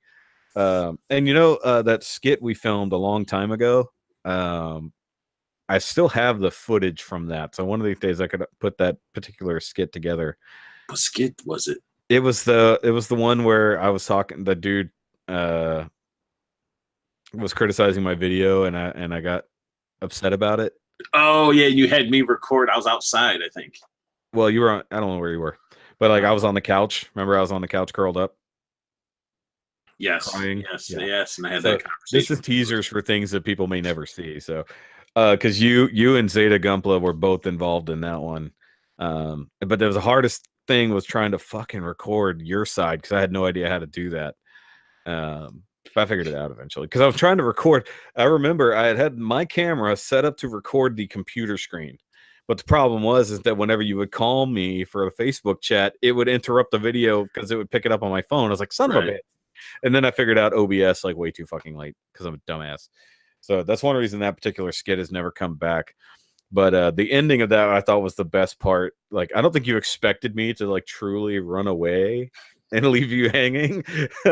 It's like, that's the only reason I want to like eventually finish that skit, because I think that'd be hilarious. Do it. I don't know if I could edit it together though. Why? There's an Amber alert. Somebody stealing Amber again. Officially, I'm at like 1,023 subscribers now on my channel. How much longer do you got to go on your waiting period? I don't know. Oh. Since last time I told you, I was like, man, I got 30 days, rare. But that was probably the beginning of the month, right? Yeah, it's got to be close to being done. Yeah, I'm hoping. I mean, I doubt I'll get shit, but it'd just be nice to have some sort of flow to help pay for toys. Yeah, that's one thing. Like, I can't. Next month I should get paid. I've had enough views this month that I should get paid again in December. Get back on my every other month schedule. But I think I'm not going to hit the monthly payment plan for a long time. Just talking YouTube money here. But no, that's good though. I mean, I know it took forever to hit 1,000. And it's hard from your perspective, from the things you do. It's a hard fight to get up to. I almost called it quits, man. I almost called it quits. I know. I talked you into it like 3 or 4 times. I'm like, bitch, don't quit. Keep at it, fucker. I was just like, I never like reaching out to that other YouTuber. I won't even say their name. Give them the that guy. Yeah, like just like that feedback. I was just not expecting it, and like. And then like just talking with people, everybody's just like, dude, you look at how far you came without, trying to change and do stuff. It's like, yeah, I understand you got to be unique and all that stuff, but it's like, and I try to just be myself, yeah, with less swearing. I think one thing, the hard part about this is you have to do one of two things. You either got to be yourself entirely or completely be a character. Right. And that's it. Like if I'm reviewing a figure, like I could be on the camera, like we're looking right here and be like, oh yeah, I'm showing off this figure. What are you seeing more of? You're seeing my ugly face. Like I'd rather just be like, boom, you're looking at the figure, you hear me talk, because in the end, as a reviewer, you care about the figure. And as long as I don't sound like Ben Stein when I'm freaking reviewing shit. Like my earlier videos. My No, the early funny videos too, man. the funny thing is that that's actually exactly what Deluxe Baldwin does. He's on camera with the thing, but for him, he's telling you everything you need to know about the figure because he does Transformers 99% of the time. He skips transformations because fuck it, you can watch other people for that. But he wanted to capture his reaction to the toy and then give you the pertinent information about it. And then when he needs to show stuff up close, he does that. But like he's capturing the other idea. Whereas you and I and a lot of other guys we know, of course, we're reviewing things directly as they are. We're showing it off on camera, but we never really show our take on it from the point of view of looking at us. So you never see yourself. You never see your reaction to the thing you're doing. That's why on my Devastator review that's coming out sometime soon, I actually recorded my first opening of the figure because I had never actually had a complete Devastator in my possession ever. So I wanted to capture that reaction of being a little kid kind of situation. See, And I feel like that's different though, like because that's like a G1 like reissue, and you're like, since you said you never had it, like you want to capture that compared to here's a Marvel Legend, here's a Marvel Legend, here's a Marvel Legend. well, it's a little bit different when it comes down to Marvel Legends because unless you've got a shit ton of accessories, there's not a lot going on, and then like, well, for comparisons and stuff, he has them like a close shot for comparisons. But the funny thing is, he compares it to shit that doesn't even matter, like can of soup, like a thing, his dog, something like that, just down the line. That's hilarious. Yeah, no, Matt is fun, and he's growing like crazy, and he does a podcast too. He does a shortened version of this. Actually, it'd be funny for you to go on that just for some cross promotions because it's called About 30 Minutes, and it's basically a short interview style as well. So basically the Nerdcast, but condensed to usually less than 40 minutes. Unless you're Dust Mites, in which case it was like 58 minutes. I was going to message him this morning. I'd be like, so about that 30 minutes, man. I see what you're doing. It's like you're slowly creeping up on Shoky territory right there, buddy. It's like when you put out a video that's like 25 minutes, I'm like, who the hell do you think you are? Me? It's like you put out a long ass video. Dude, no. That's my territory. You put out short, concise videos. Just wait until you start doing these as like digital podcasts so people can listen to them while they're driving. I do that. I output them as audio as well. So you don't even know. No, because I watched the video once while I'm driving. Yes, so do I. It's so awful. I'm like if I'm in my own car, I have the mount for the phone. But like say if I'm in another vehicle, I'll put it like up on the dash where I can't necessarily see it, but I can hear it better. Right. If I don't have my headset with me. But at least in my car, I've got the Bluetooth, so that's not a problem. But no, I do the same thing.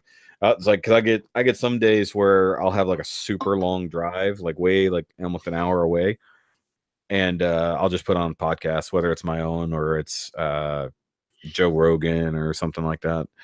I've gotten way more into podcasts, and like people who bitch about long podcasts, I'm like, don't you guys listen to most podcasts? They're about 2 hours for the most part. Mine tend to go upwards of 3 sometimes, but for the most part, almost no podcast is under 2 hours by a lot if they've got a lot to say. Right. Which us, I mean, we do. We have a lot to say. Yeah. It's just bullshitting. I think the difference here, because we're not sticking to the main framework I usually use for the Nerdcast 1-on-1, is because we are friends and we do talk a lot of bullshit and we know a lot about each other, and like we're just bullshitting. And if people prefer this, that's fine. Just going in with no plan and just talking about whatever the fuck comes up. Or if you like have a sudden thought, hey, what the fuck do you think about this? Do you see this shit today? That kind of stuff. I mean, I'm fine with that. Like, and it's easier on me because there's less cuts unless I decide to go to a break, like right now.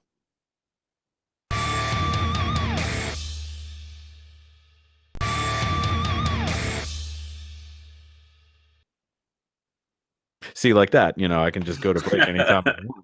But I mean, it's also one of those things too, to where, like with the scripts, or like not really script, but like the questions and stuff, it's just like after a while, people would just start nodding out as like they want to feel like, in my opinion, I want to hear this like as if I'm sitting in the room with us, like as I'm part of it.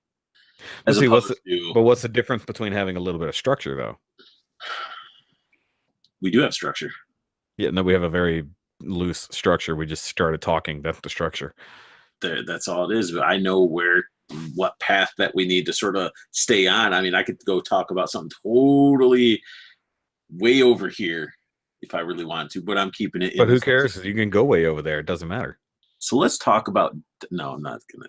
No, what were you gonna say now? No, it was very inappropriate. That's a lead in. What were you gonna talk? I don't care. Fuck it.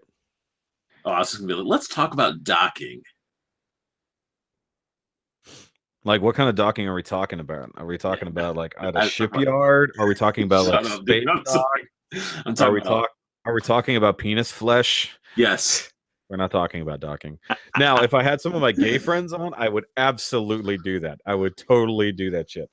Because I do know several gay couples. That'd be so much fun to just sit there and bullshit with them. But I mean, because you already said, I mean, you had like, you could jump at there's normal structures. You jump between like personal and nerd stuff and stuff like that. I mean, do you have anything that you personally like? Anything you'd want to ask?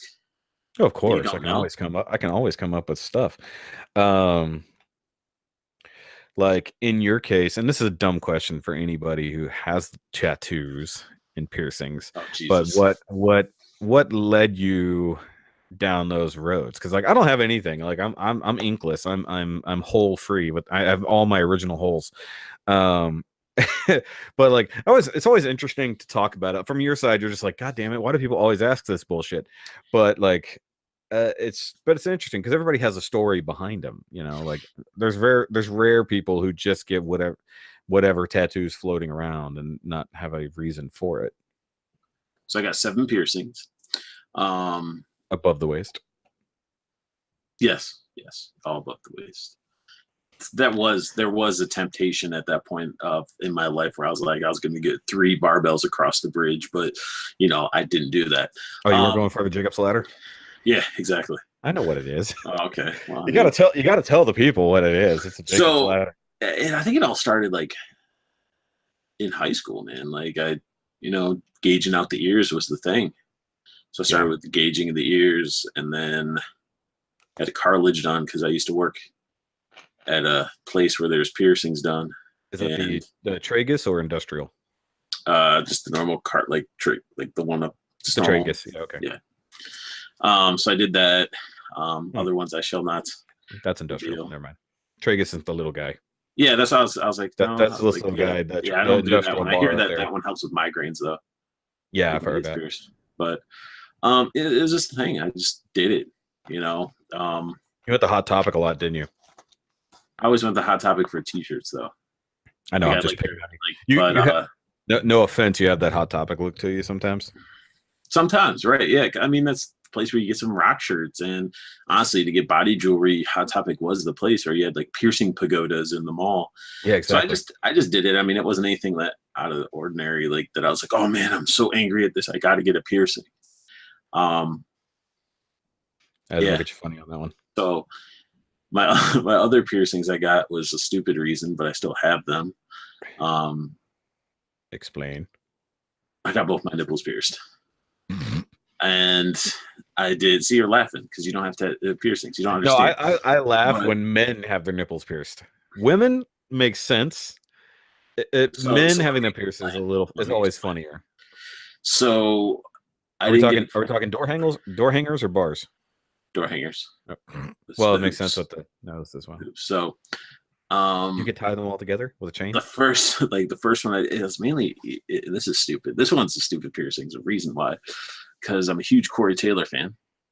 Yeah, and Corey Taylor has his. I think he had one. Maybe he had both. I think he had both done. And I did one, and then I ended up having to do the second one. And how I did both of them. Yeah.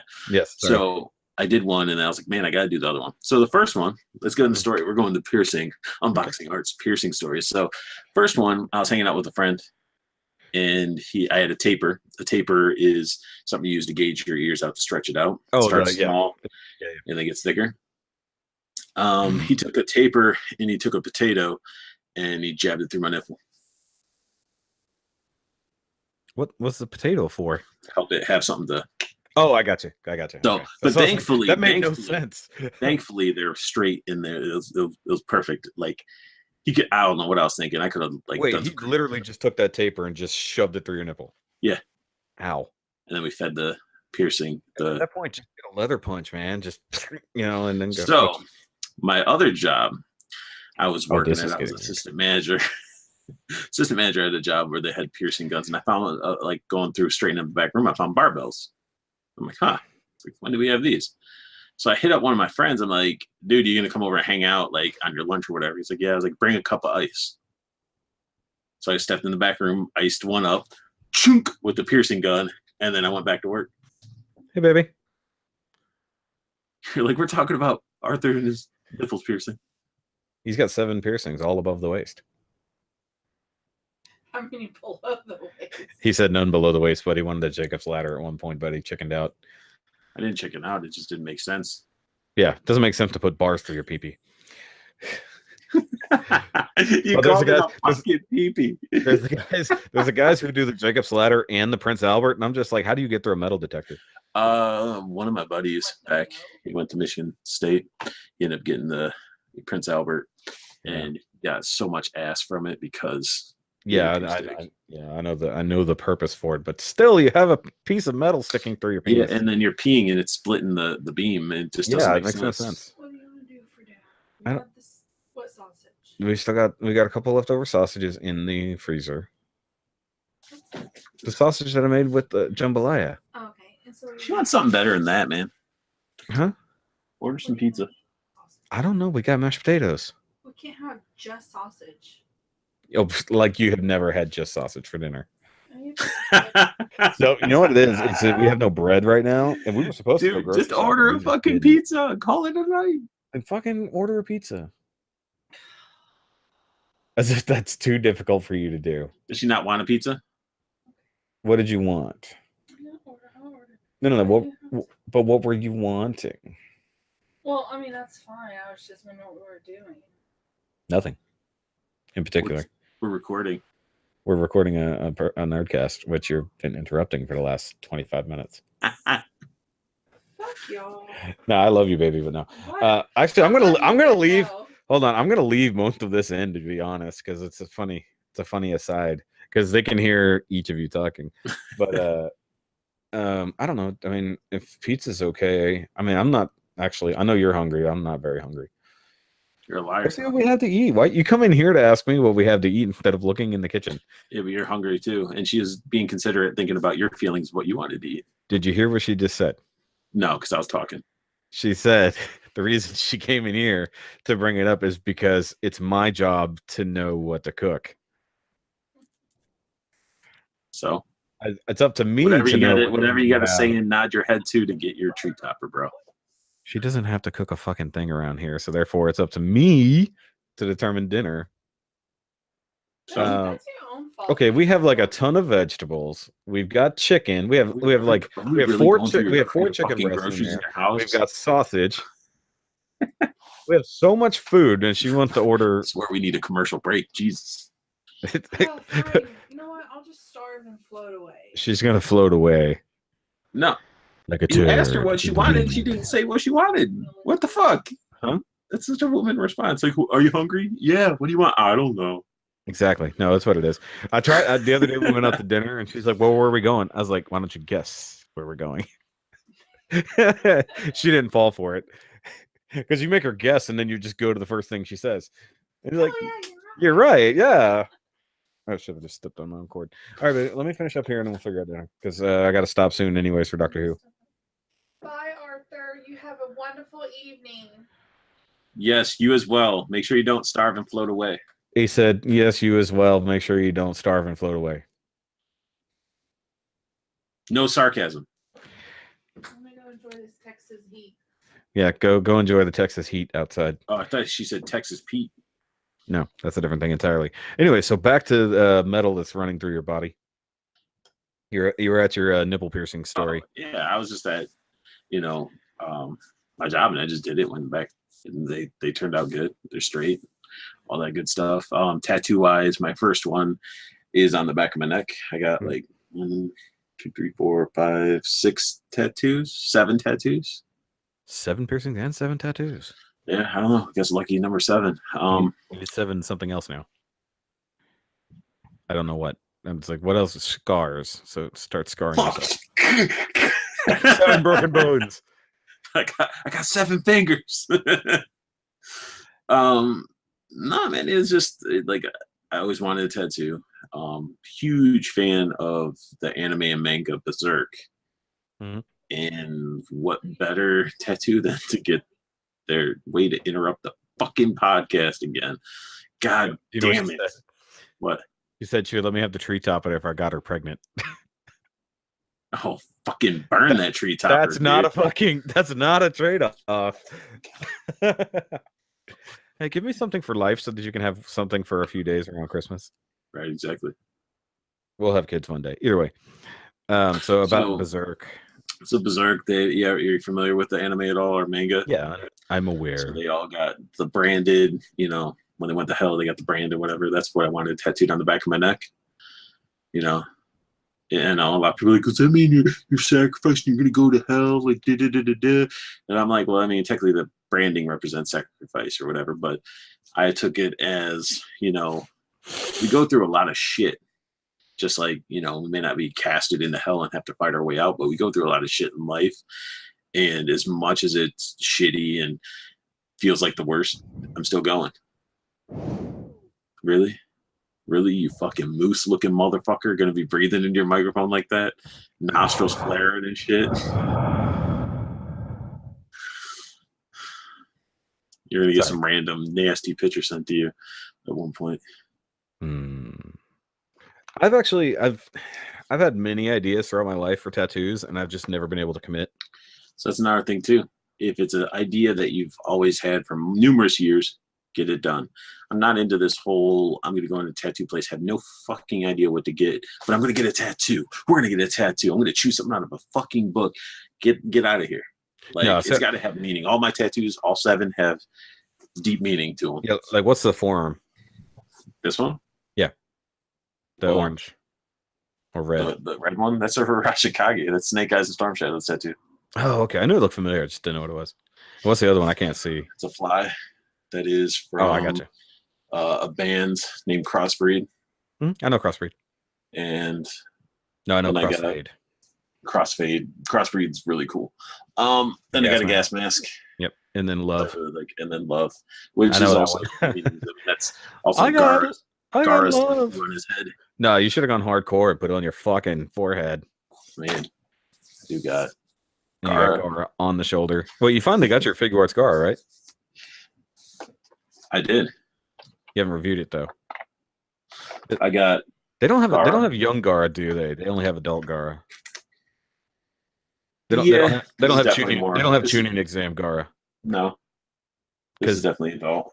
Dude, tuning exam Gara with like a half swap out arm with the sand arm would be badass. Then I got Yeah, you got Boruto. Yeah, believe me, I want to get some of those fig arts, and unfortunately, none of them were on sale for Black Friday. And yeah, that one is that the remake? Oh, damn it, that's the one I want. You had to buy a whole new same Naruto just to have him in his freaking sage. I've got this. You saw this the other day? Yeah, that looks really cool. So I'm interested to see how that turns out. You know what's cool about it? And if you saw the thing, he's got magnets in the feet, so you can actually stick him to things. See, and this gets into collecting. So, yeah, Mayfex announces their McFarlane Spidey, and I'm like, huh, okay, that's cool. They have magnets in their hands and feet. I'm like, well, I gotta have that so I can. I mean, that's cool as shit. So I'm like, Toyco pre-order. I'm like, shit, do I really need that? Do I? Well, I already pre-ordered. Too late. Then they release a Venom. I'm like, shit. He has magnets in his shit too, and it's Venom. Chalk it down, and I'm like, do either of the versions of Naruto that you have, does he have the Kagebunshin hands, like the fingers that he crosses? I think that's automatic with all of them. The two finger. Yeah, the 2 fingers. Okay. Yeah, because this one comes with those punching hands and then the hand to hold the Rasengan. Can't really see under this one the way it's boxed, but yeah, I can definitely see Boruto has them too, and I mean those are definitely musts. Like you got to have those. Yeah, I'm just waiting for them to do Sasuke, which I assume is next. They already did Sasuke. No. This one, figure wise. Oh, okay. I thought you were talking about SH Figure Arts. Yeah, SH Figure Arts, man, they're probably going to drop the line, or they're just it's on the back burner or something. I don't know. Like they're really focused on Dragon Ball Z And Super, yeah. and Super and all that, and it's like it's cool. But I mean, I want a Choji. I want a fat fucking Choji, and then I want to have him where he can go into skinny mode. I want adult Choji in his full like samurai style armor. Oh, when he gets that'd be super sweet. Yeah, with the butterfly wings.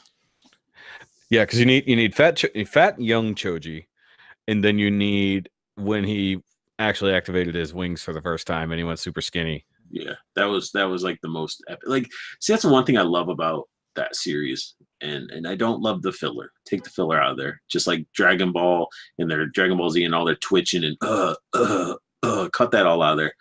But I really like how you'll be watching the show and you just get those moments. You're like, oh, shit. Like they're just getting their ass beat, and then they like flip a switch and it's something you've never seen before. Yeah. You know, like when Rock Lee dropped those weights and unlocked the when he fought Gara, yeah. And like, then he went, at that point, he only had 3 gates. Was it 3 at that one? It was 3 when he did that. So he kicked Gara's ass with only 3 of the gates unlocked. But he was also like 12. Like right. He was young. Because even at the oldest in Shippuden, they were only 16.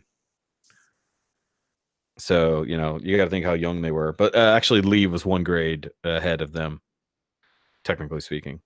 Yeah, there's a lot of good characters, and I'm like, they could make bank with it. I mean, you could have Shikamaru, you got, Akamaru, or like the dude with the dog. Isn't that Akamaru? That's the dog is Akamaru. Yeah. Yeah. So I mean, that's oh fuck. And you gotta have Hinata. Yeah, how do they not? No, I thought they had Hinata, and she has the punching. Or is that somebody else has that? Or she actually has the lion fist that she's punching with. No, they didn't. I don't even know. Somebody has that. They haven't released any female SH Figure Arts of. No, I don't think it's Figure Arts. It's got to be somebody else. But I know there was one because maybe it's a statue though. But she has the punching lion fist as she does. I think having a Neji with his 8 trigrams on the ground would be badass. All they need to do is either do like a thin sheet of plastic with it printed on there, or like a embossed version of it. I think that'd be pretty embossed. Let me say embossed, okay? The 2 S's. I know. You had a typo in real life. I know. Shit. But yeah, that's a wave. I hope it continues. My wallet doesn't, but Yeah, it's the only thing that I've never gotten into is Figure Arts. No, I would. Oh, it is. Hold on. Oh, it's by Sume. It's not Figure Arts, and it is the adult version from whenever he's fighting Pain, and it's got the. Oh, okay. Yeah, so it's a statue. So I knew it existed. They do have a lot more of the statues, but then they also have like the Naruto gals, which is a whole different thing. Yeah. Yeah, actually, that Pain fight was epic. Everything about the Pain fight was epic. Though there were some very there was a few cringy moments during the Pain fight, but like the epic, I still say like it's one of my most like holy shit moments when he pops in, like all hope is gone, the city is gone or the village is gone, and almost everybody's wiped out, and then Sakura yells his name, and then he appears on the back of Gamabunta. It's like, oh. Right. Like, actually, he was on top of Gamabunta, but he was on top of Gamakichi. So he's standing on top of Gamakichi, and who's standing on top of Gamabunta, and then they have the frog sages with them. It's like, fuck yes. And he's like, and he comes in sage mode. Like from that point on, he just owned like every fucking thing he went into. I mean, he's seen 2 huge, father figures taken from him in a sense.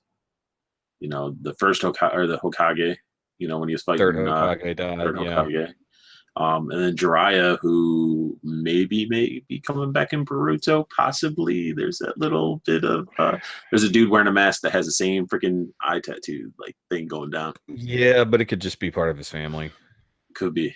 But like I was like, man, Jiraiya was so good. Like he was one of my favorite characters.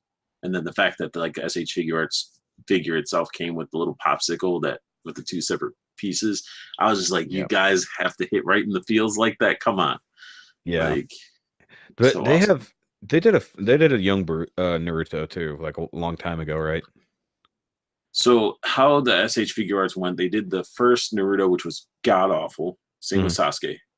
Then they started coming out with the newer ones. They had a new Sasuke, they had a new Naruto, and that's when they started doing like Rock Lee and stuff like that.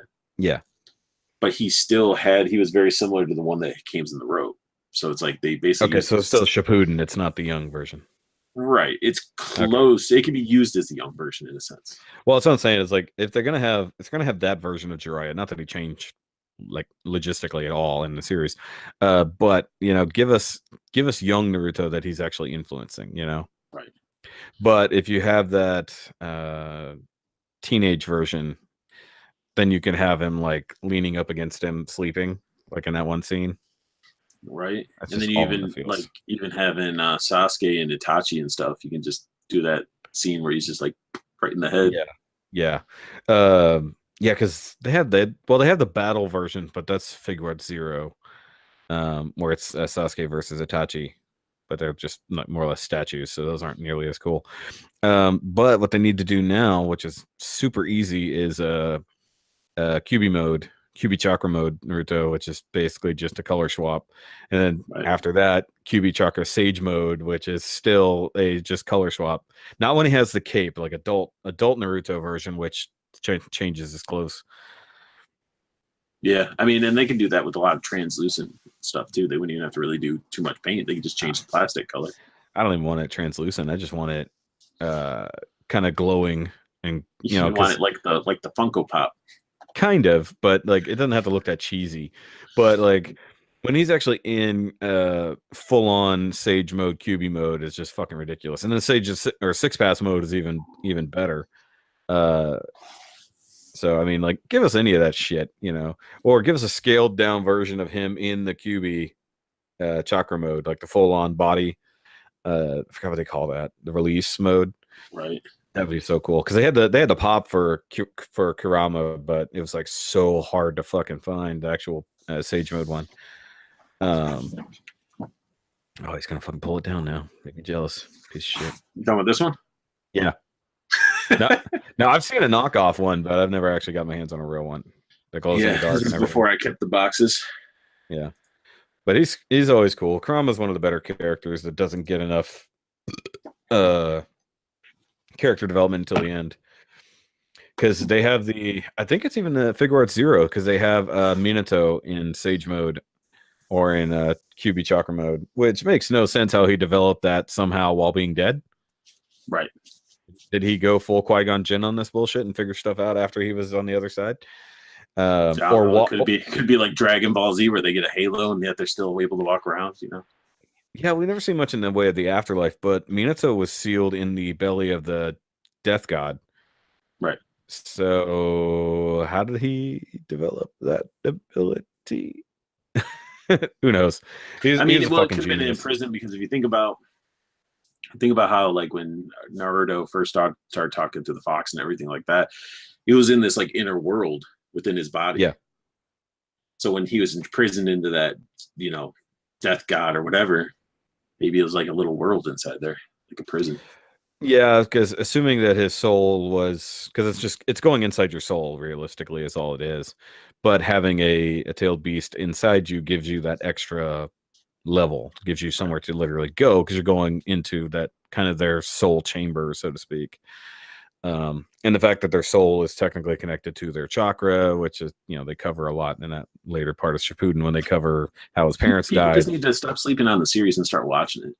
Yeah, I don't know why anybody doesn't. Like, okay, by the way, watch the actual Japanese version, do not watch the god awful dub. No, you gotta have subtitles. Listen to that Japanese language because Naruto, the emotion that voice actor does with that character is insane. Yeah. What I find funny is even now through Boruto, it's still the same voice actress.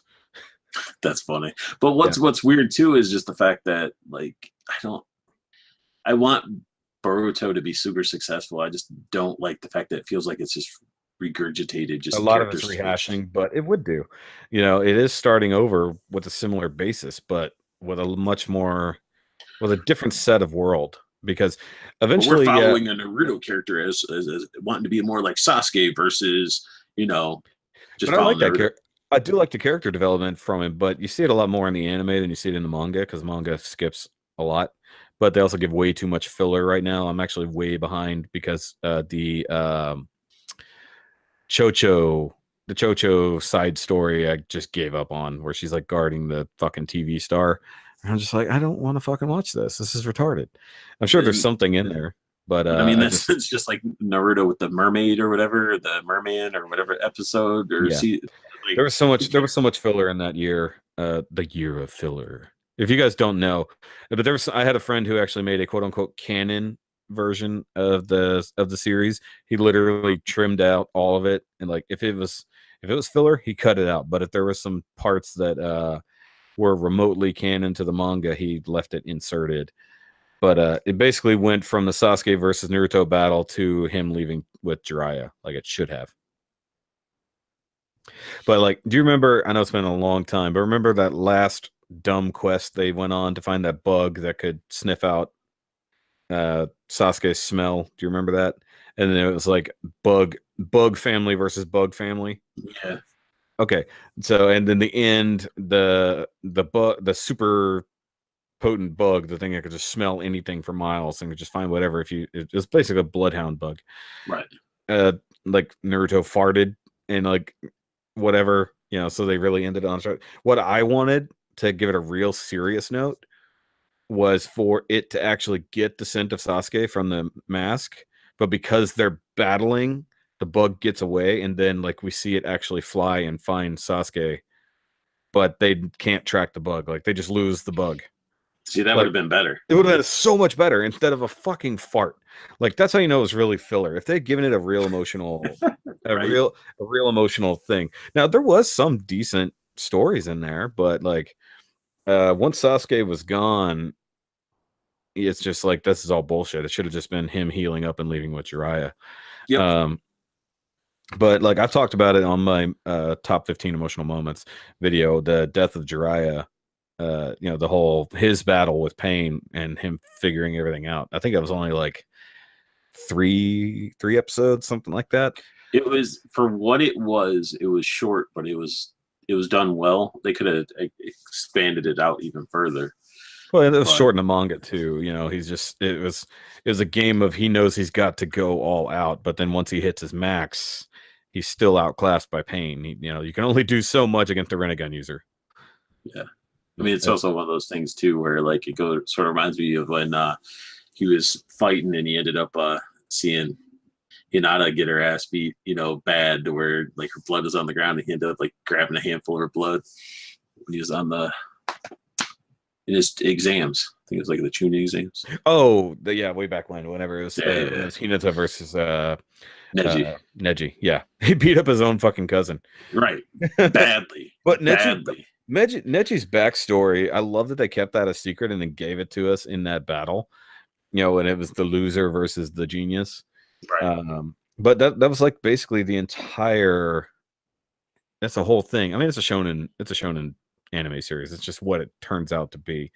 The guy you thought was like a dumbass loser, anyways, he becomes the savior of everybody. And then where do you go with that? But unlike Dragon Ball, Naruto is actually passing it off to the next generation like he should. Yeah. But I like that Boruto gave you already at the very beginning, gave you a built-in time frame. They're like, you already know we're going to get to adult Boruto and everything's fucking destroyed. Everyone else is dead and you're going to have to get there. But is that Boruto missing his eyeball or is that? He's not missing it. Well, it's like it's closed because he has the Yeah, different he's got a scar, and it is the same eye though, as far as we can tell. But he does have it covered because I'm guessing it becomes similar to Kakashi's That's Sharingan. what. Yeah, I think that's what it does. He has a hard time turning it off. But apparently that's the fuck, I forgot what it's called. The Tetsugan Oh, nice. that the guy from the moon had. So he gets instead, like, I like how, because it's a combination of Uzumaki and Hyuga blood, so that's where it gets the chakra going into the eye technique, so therefore he gets a different version of it.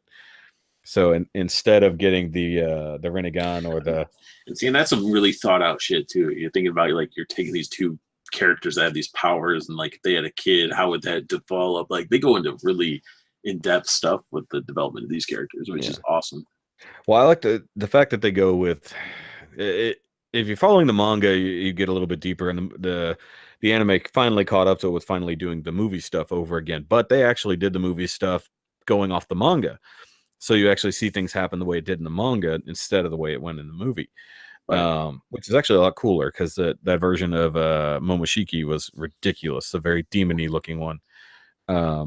Compared to the movie, where he was all red skinned and looked more like the current Seal versions of guys from the Orochimaru days, which was that tie-in. It's all connected to that. But this version, the fused evil version, which he's technically on the same level as Kaguya, but without having the infinite chakra, basically. But seeing that battle with the only thing that was actually really cut down, maybe I missed an episode, was him developing his own Rasengan. You sort of miss it until finally he uses it, and then you're like, oh, it can do that. But we never saw it in development like we did in the movie. Yeah, I don't think it does. No. In the movie and in the all. manga, you actually cover the fact he tries doing the Rasengan, and he can't figure out why doing the thing that it's doing. They use it as a throwaway line from Sasuke, because he's the only one who's seen it in action. And they show that one thing where he doesn't realize he's adding his own chakra nature to it, and then that's what it's doing. So the invisible Rasengan is what it's called. So it turns invisible, and then it hits wherever he throws it. Which is awesome. But then, of course, you do the thing like from all the other movies where the Rasengan is the thing that ends the battle. It's much like it's like DBZ and the Spirit Bomb. Right, or it's like the freaking Megazord and doing that one sword swipe.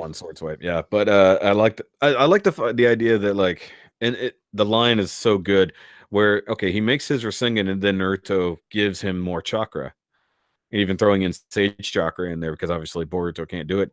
And then when he lets it go, after Naruto lets go of his hand and he goes, it drops. He goes, it's heavy. He finally realizes how much, not just how powerful his dad is, but realizes there was actually an idea of this is quote unquote the weight my dad carries as Hokage and being the savior. So this is what being the savior means, is literally carrying this weight. That whole, and like, and I'm getting chills because that was an awesome moment when he fucking beats Momoshiki, who's also using a fucking dark Rasengan on him. It's like, motherfucker, that never works. It's like, right. It's like, you haven't been paying attention. But I like that they did something that the manga didn't do and the movie didn't do, and include the third guy who's now out running around doing other shit. Though I don't remember his fucking name. I don't care. I need to get back in it though. I've been out of the anime for like 3 months now at I've been least. trying to get the wife to watch.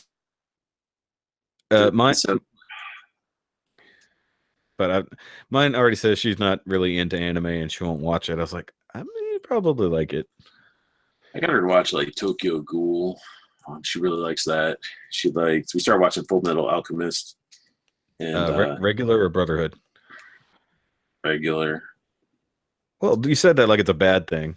I mean, it's not 100% to the manga. Yeah, but it doesn't matter. It's still a great series. I like the original. I ended up getting that whole set on Blu-ray like for crazy cheap, and like all the Brotherhood Blu-ray sets are expensive. And that's another thing. Like Naruto just needs to release their sets on Blu-ray already. Damn it. I don't know why they haven't, but FMA, like, of course I watched the original series. And I loved it. I had no problem with him. When Brotherhood started, I actually didn't like it. Because I'm like, what the fuck? They're retelling the story. And then the longer it went, I was like, okay, I like where they're going, but part of it feels like filler. Then of course you find out it's all technically canon. But like the way they handle the source material is so different from the way the original series went. And it's fun and it's good. It's just, and I'm glad they used the same voice actors because that would have pissed me off if they changed that up. Right. I love that at least the first 3 episodes happen roundabout the same way until you get to Mother, and then it just completely diverts. I think one of the weird things I didn't like about Brotherhood was the relationship between Hawkeye and Mustang. Like the main reason it was based on the way it was is because he was sort of, or she was kind of enslaved by her father, sort of. Right. And then he's the only other person outside their family who could use the flame technique. So it's like, it's such a weird collaboration. I mean, I like their story together. You know, they're romantic, but they're not romantic, and this, that, and the other. And that's why she's so loyal to him. But I also didn't like what they did to him in Brotherhood versus the original. You know, fully blinding him instead of just making him wear an eye patch. Right. But as long as they did Hughes the same way, that's all that matters, right? Talk about fucking emotions, man. One of the top anime deaths ever.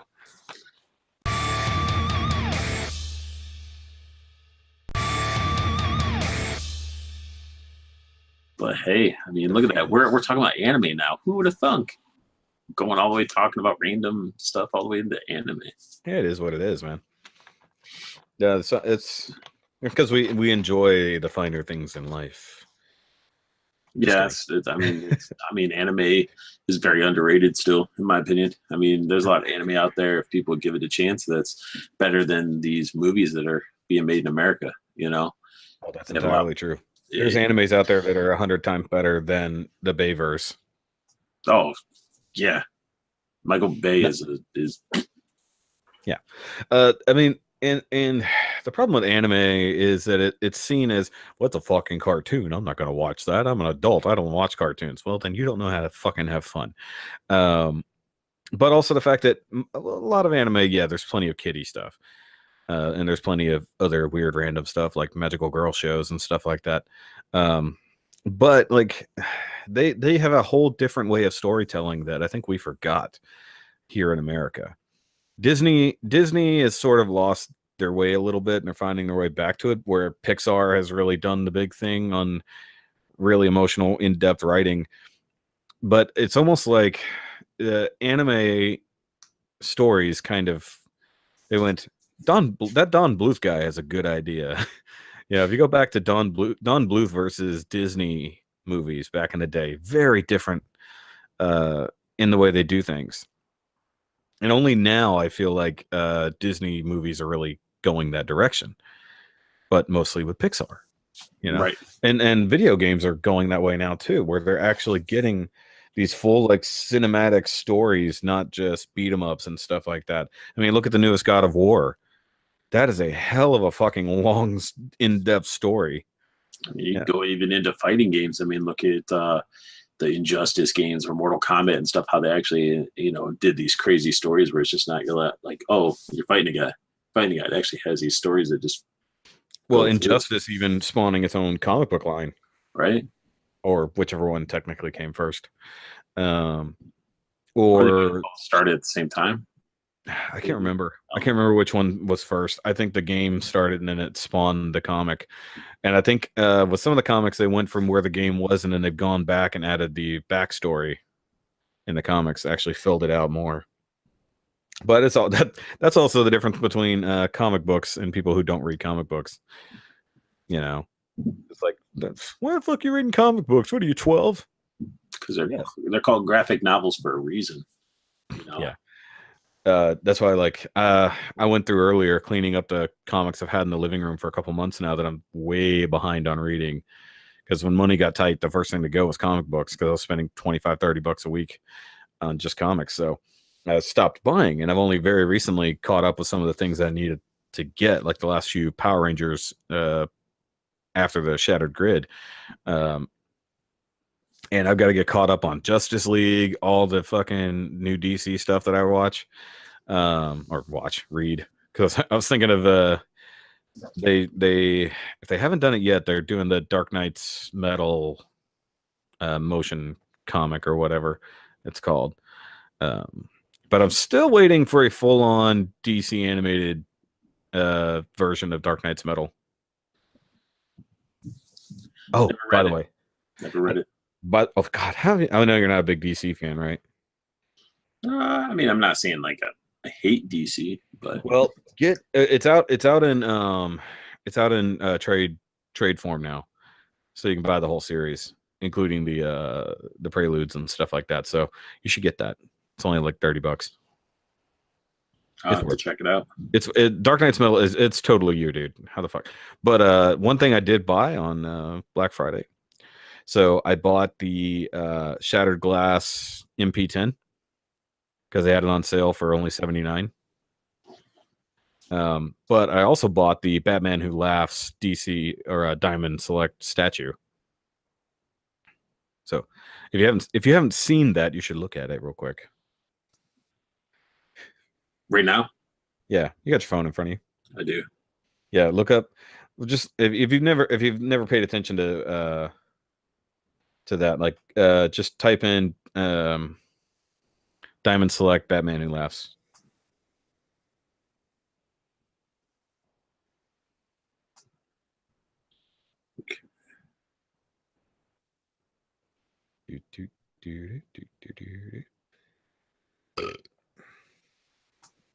Looking at it. Which one? It should just be the normal one. I saw a sideshow one. Yeah, the sideshow one is ridiculous. Holy shit, that sideshow. I saw it the other day. I'm like, oh, hyper realistic. You're talking about this one? Yeah. And they have them for all the Dark Knights. They will eventually. There's DC collectible versions. They're, the DC direct line. I don't like those as much. The Diamond Select versions are a bit more detailed, in my opinion. That's insane, though. Dude. That is insane. I'm telling you. I'm telling you. That sideshow, I saw it the other day. I was looking for something unrelated, and that came up, and I was like, oh, if I had the money. No, dude, seriously, Dark Knight's Metal, you like dark, weird shit, you would love Dark Knight's Metal. And the statues are coming out kind of slowly. So the Batman Who Laughs came out very recently. Obviously, I just ordered it. But the next one is the Red Death, and it doesn't come out till like March. And that's the look up the Red Death if you don't have it there. Oh, I got YouTube comments right there. Yeah, that one. So that's what happens if the Batman becomes the Flash. Yeah, that's pretty awesome. And the fact he's called, and dude, the way he just as a teaser to maybe get you into it, because you get individual one-offs for how each one of them became the way they are. So with the Red Death, he basically wanted to go Flashpoint. He wanted to go back and save his parents, and the Flash wouldn't do it. So he ends up battling the Flash. Well, I mean, if you think about it, why would Flash do that? Like, you save his parents, and Batman doesn't exist. And in that universe, Flashpoint had happened, so that's why he's telling him, no, I won't do it.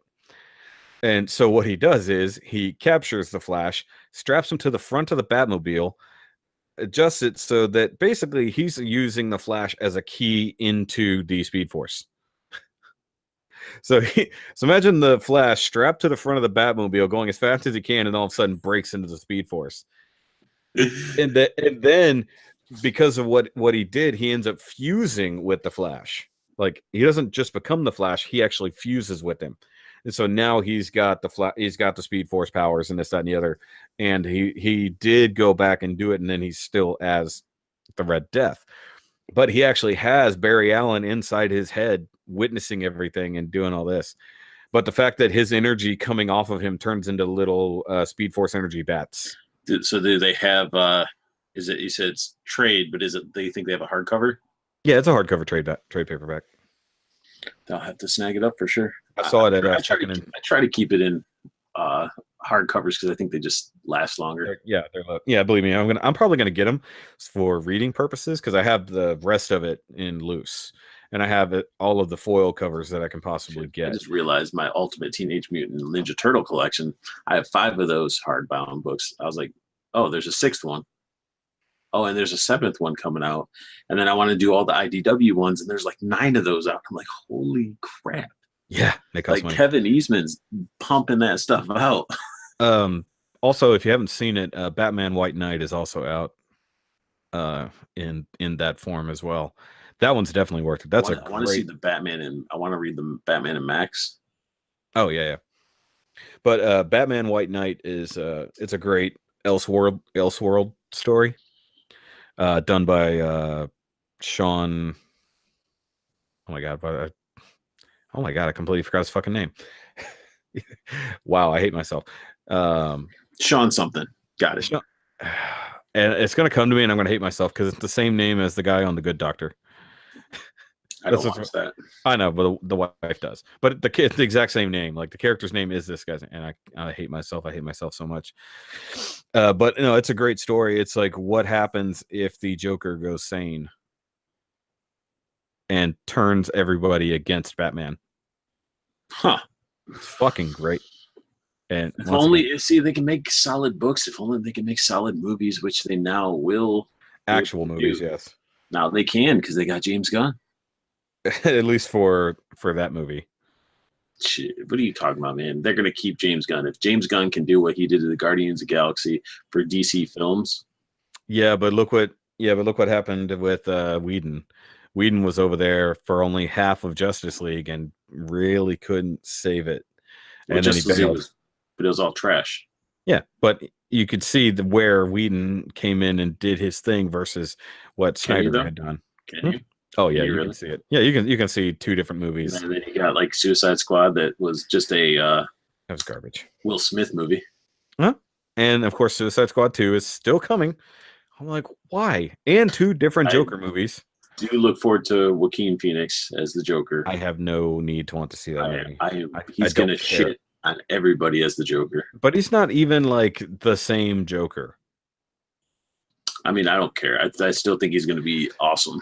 I think it's going to be an interesting way to tell the origin, but it's very different. Oh well, one thing I haven't gotten to read yet is the 3 Jokers story from Batman that came out recently.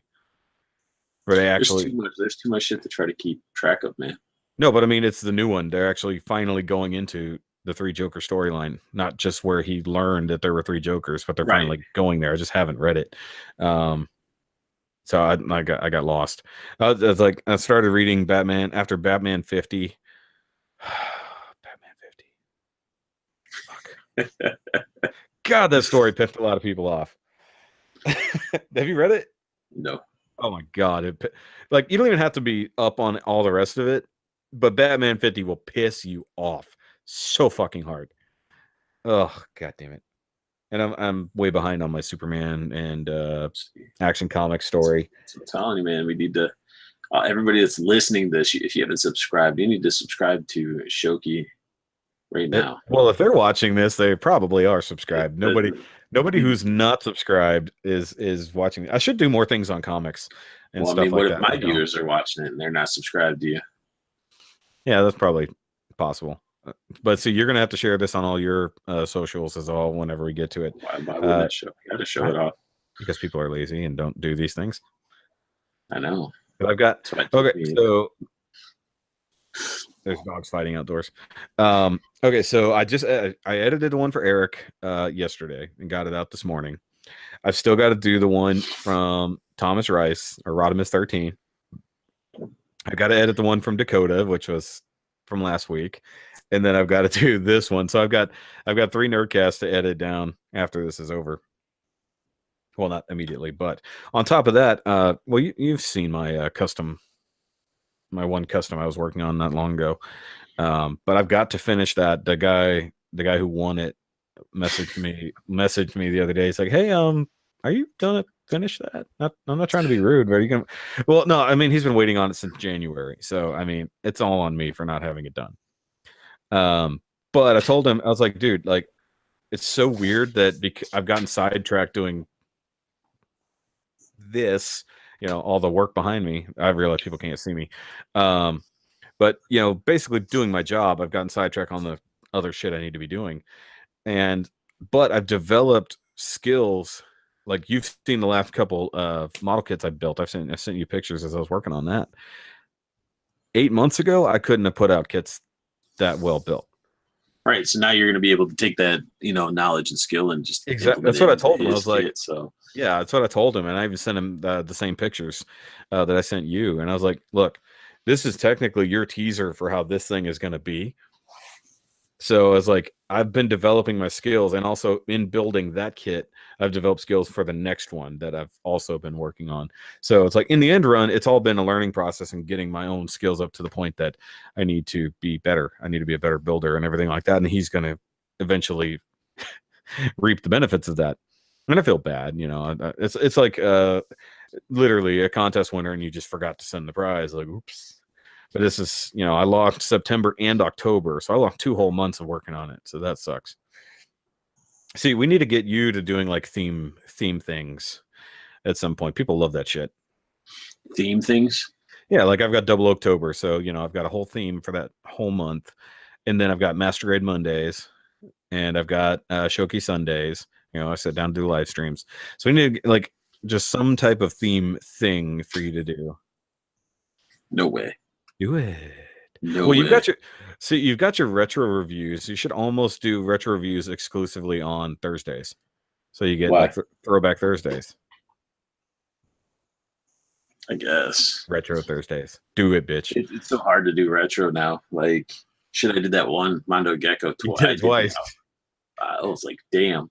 No, what's bad is how many people would have told you that it was a repeat? Only people that watch my stuff. Yeah, but I mean, like you get a few views. They're not all completely. You didn't tell me that. Like I did my Iron Man one, and for some reason YouTube was weird. The title of it was November 24th, and then it had like all these people commented, "Awesome review," blah blah blah. Nate Simmons had to message me. He's like, dude, did you mean to put your title November 24th? And I'm like, what are you talking about? So I went in there. The title was actually now into the description, and what I put in the description was gone. Oh, yeah, that happens sometimes. So I'm like, that is weird. No, so that is really strange. But no, the fact that some people don't ever catch anything, they'll notice the thumbnail and they'll notice a few other things. But like most of the time, my edit fails. Nobody ever catches. Most people don't even pay attention to titles, even though titles only matter for searching abilities. So that's why I started including Gunpla in most of my titles. Yeah, I mean, if you look at the name that we'll talk about, we'll just do the Voldemort of reviews. If you'll ever look at his stuff, it's like he doesn't even try to make a nice clean title. It's just puts everything in there and crams it in there. So if somebody's searching, it's going to pop up.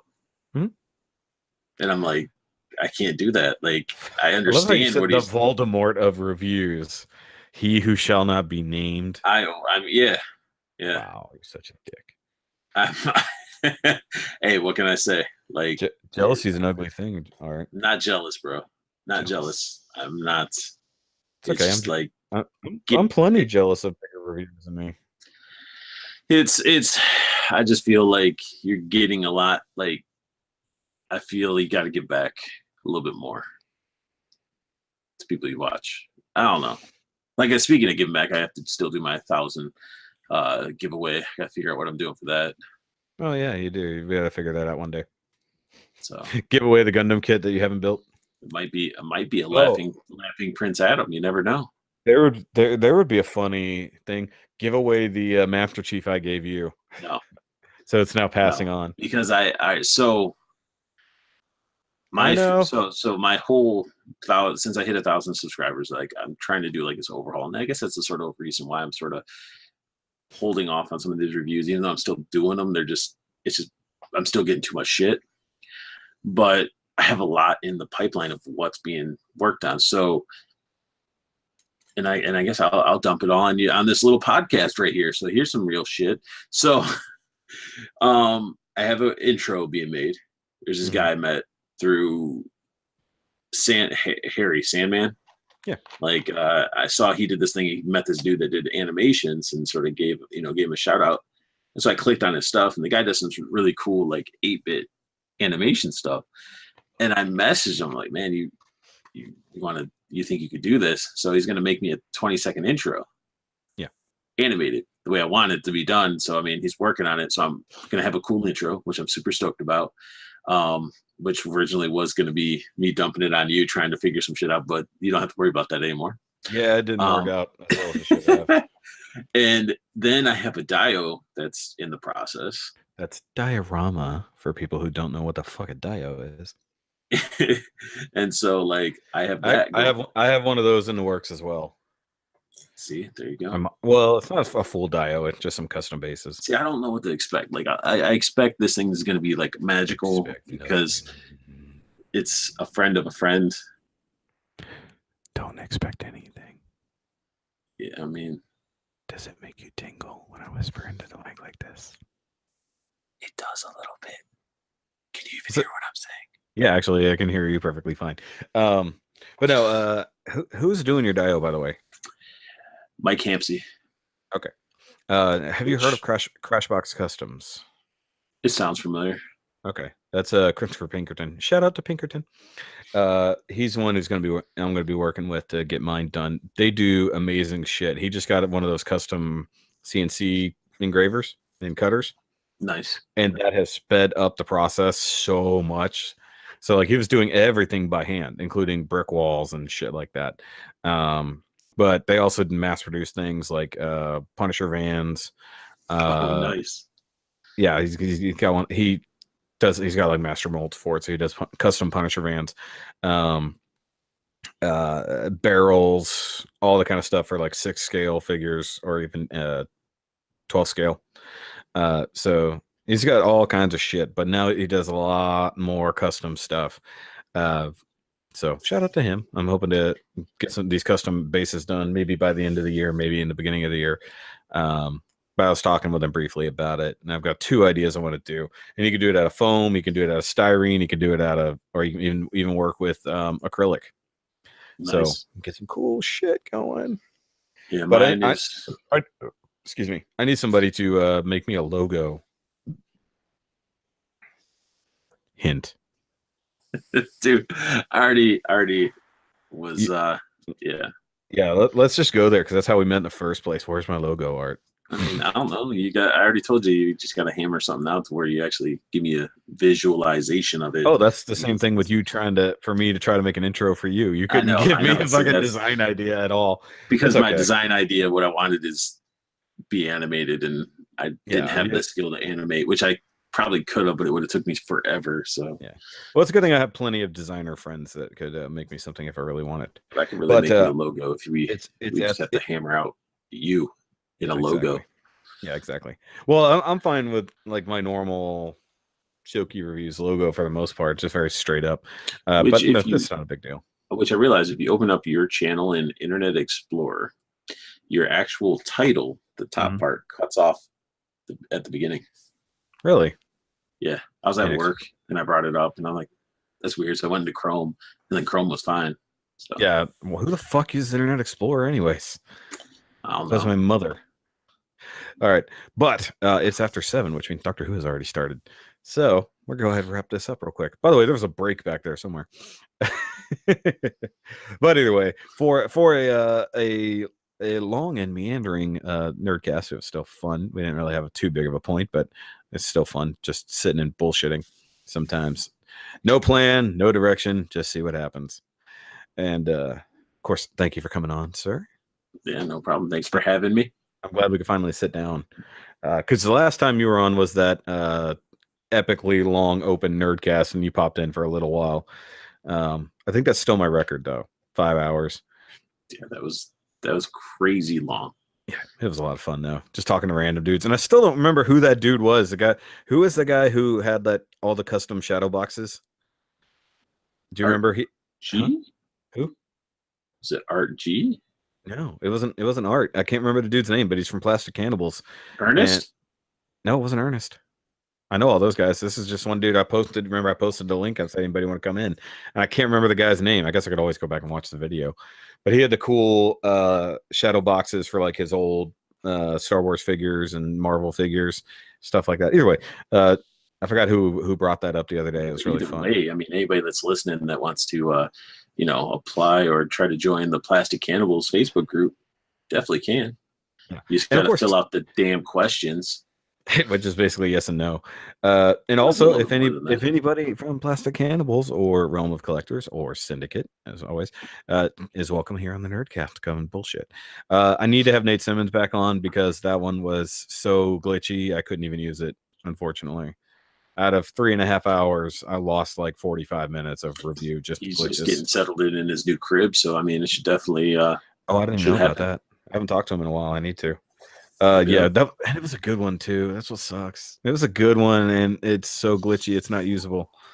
But hopefully, this one's not glitchy. But I mean, it's not like we can't do this again. Well, the problem with Nate, and of course, I love me some Nate Simmons. He was using his phone.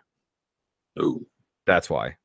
If he had a stable internet connection, it would have been fine. Now it was fine talking like this. I mean, there was glitches, like his camera would freeze, but I was still talking, like no problem. Those were where it glitched out.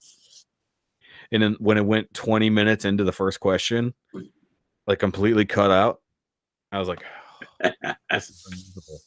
Like it showed 3.5 hours long, but it was full of just huge chunks missing. I was like, oh. Which is also why I say turn off autofocus and this, that, and the other, because then it's not adjusting for anything, and it makes life so much easier. But either way, guys, of course, thanks for listening to all of this mess. Make sure you go subscribe to Unboxing Art. All of his links for everything will be in the description down below, because he does do all the fun stuff. And now that he can monetize, go help him make some money. Man needs some more views. He does all the Marvel Legends and other things like that, and he should have his dog in more reviews, but he doesn't because he's a lazy bitch. So everybody loves cute animals, Art. Get him in there. I don't know if he'd sit still long enough to do anything. That's even more fun. Just throw a toy and watch him run back and forth. It's even hey, this is my dog. It's a video. Pretty much. Toss it on there. That's all you got to do. But either way. Unboxing Bark. Fuck, why not? Why not? I should just toss him a Marvel Legends package and let him rip it open with his teeth. If it's something crap, yeah. Or just so nobody knows that it's not open, just throw the empty down there and watch him go to town. And they're like, no! Great idea. Yeah, do it. Unboxing Bark. Worth it. Yeah. Unboxing Bark. Fucking make it happen. Either way, guys.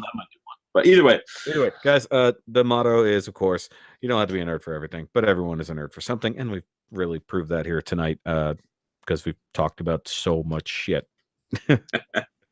Even if you're a piercing nerd, which nobody show me your piercing. Nobody wants to see that. I do. No, I don't know. Send your pictures of piercings to @unboxingart on Instagram. Whatever. People will send you shit. Either way, guys, y'all have a great night, morning, whatever the hell it is for you. Thanks for listening. Thanks for watching. And remember, as always, keep on nerding. You can say bye. Bye. Bye-bye.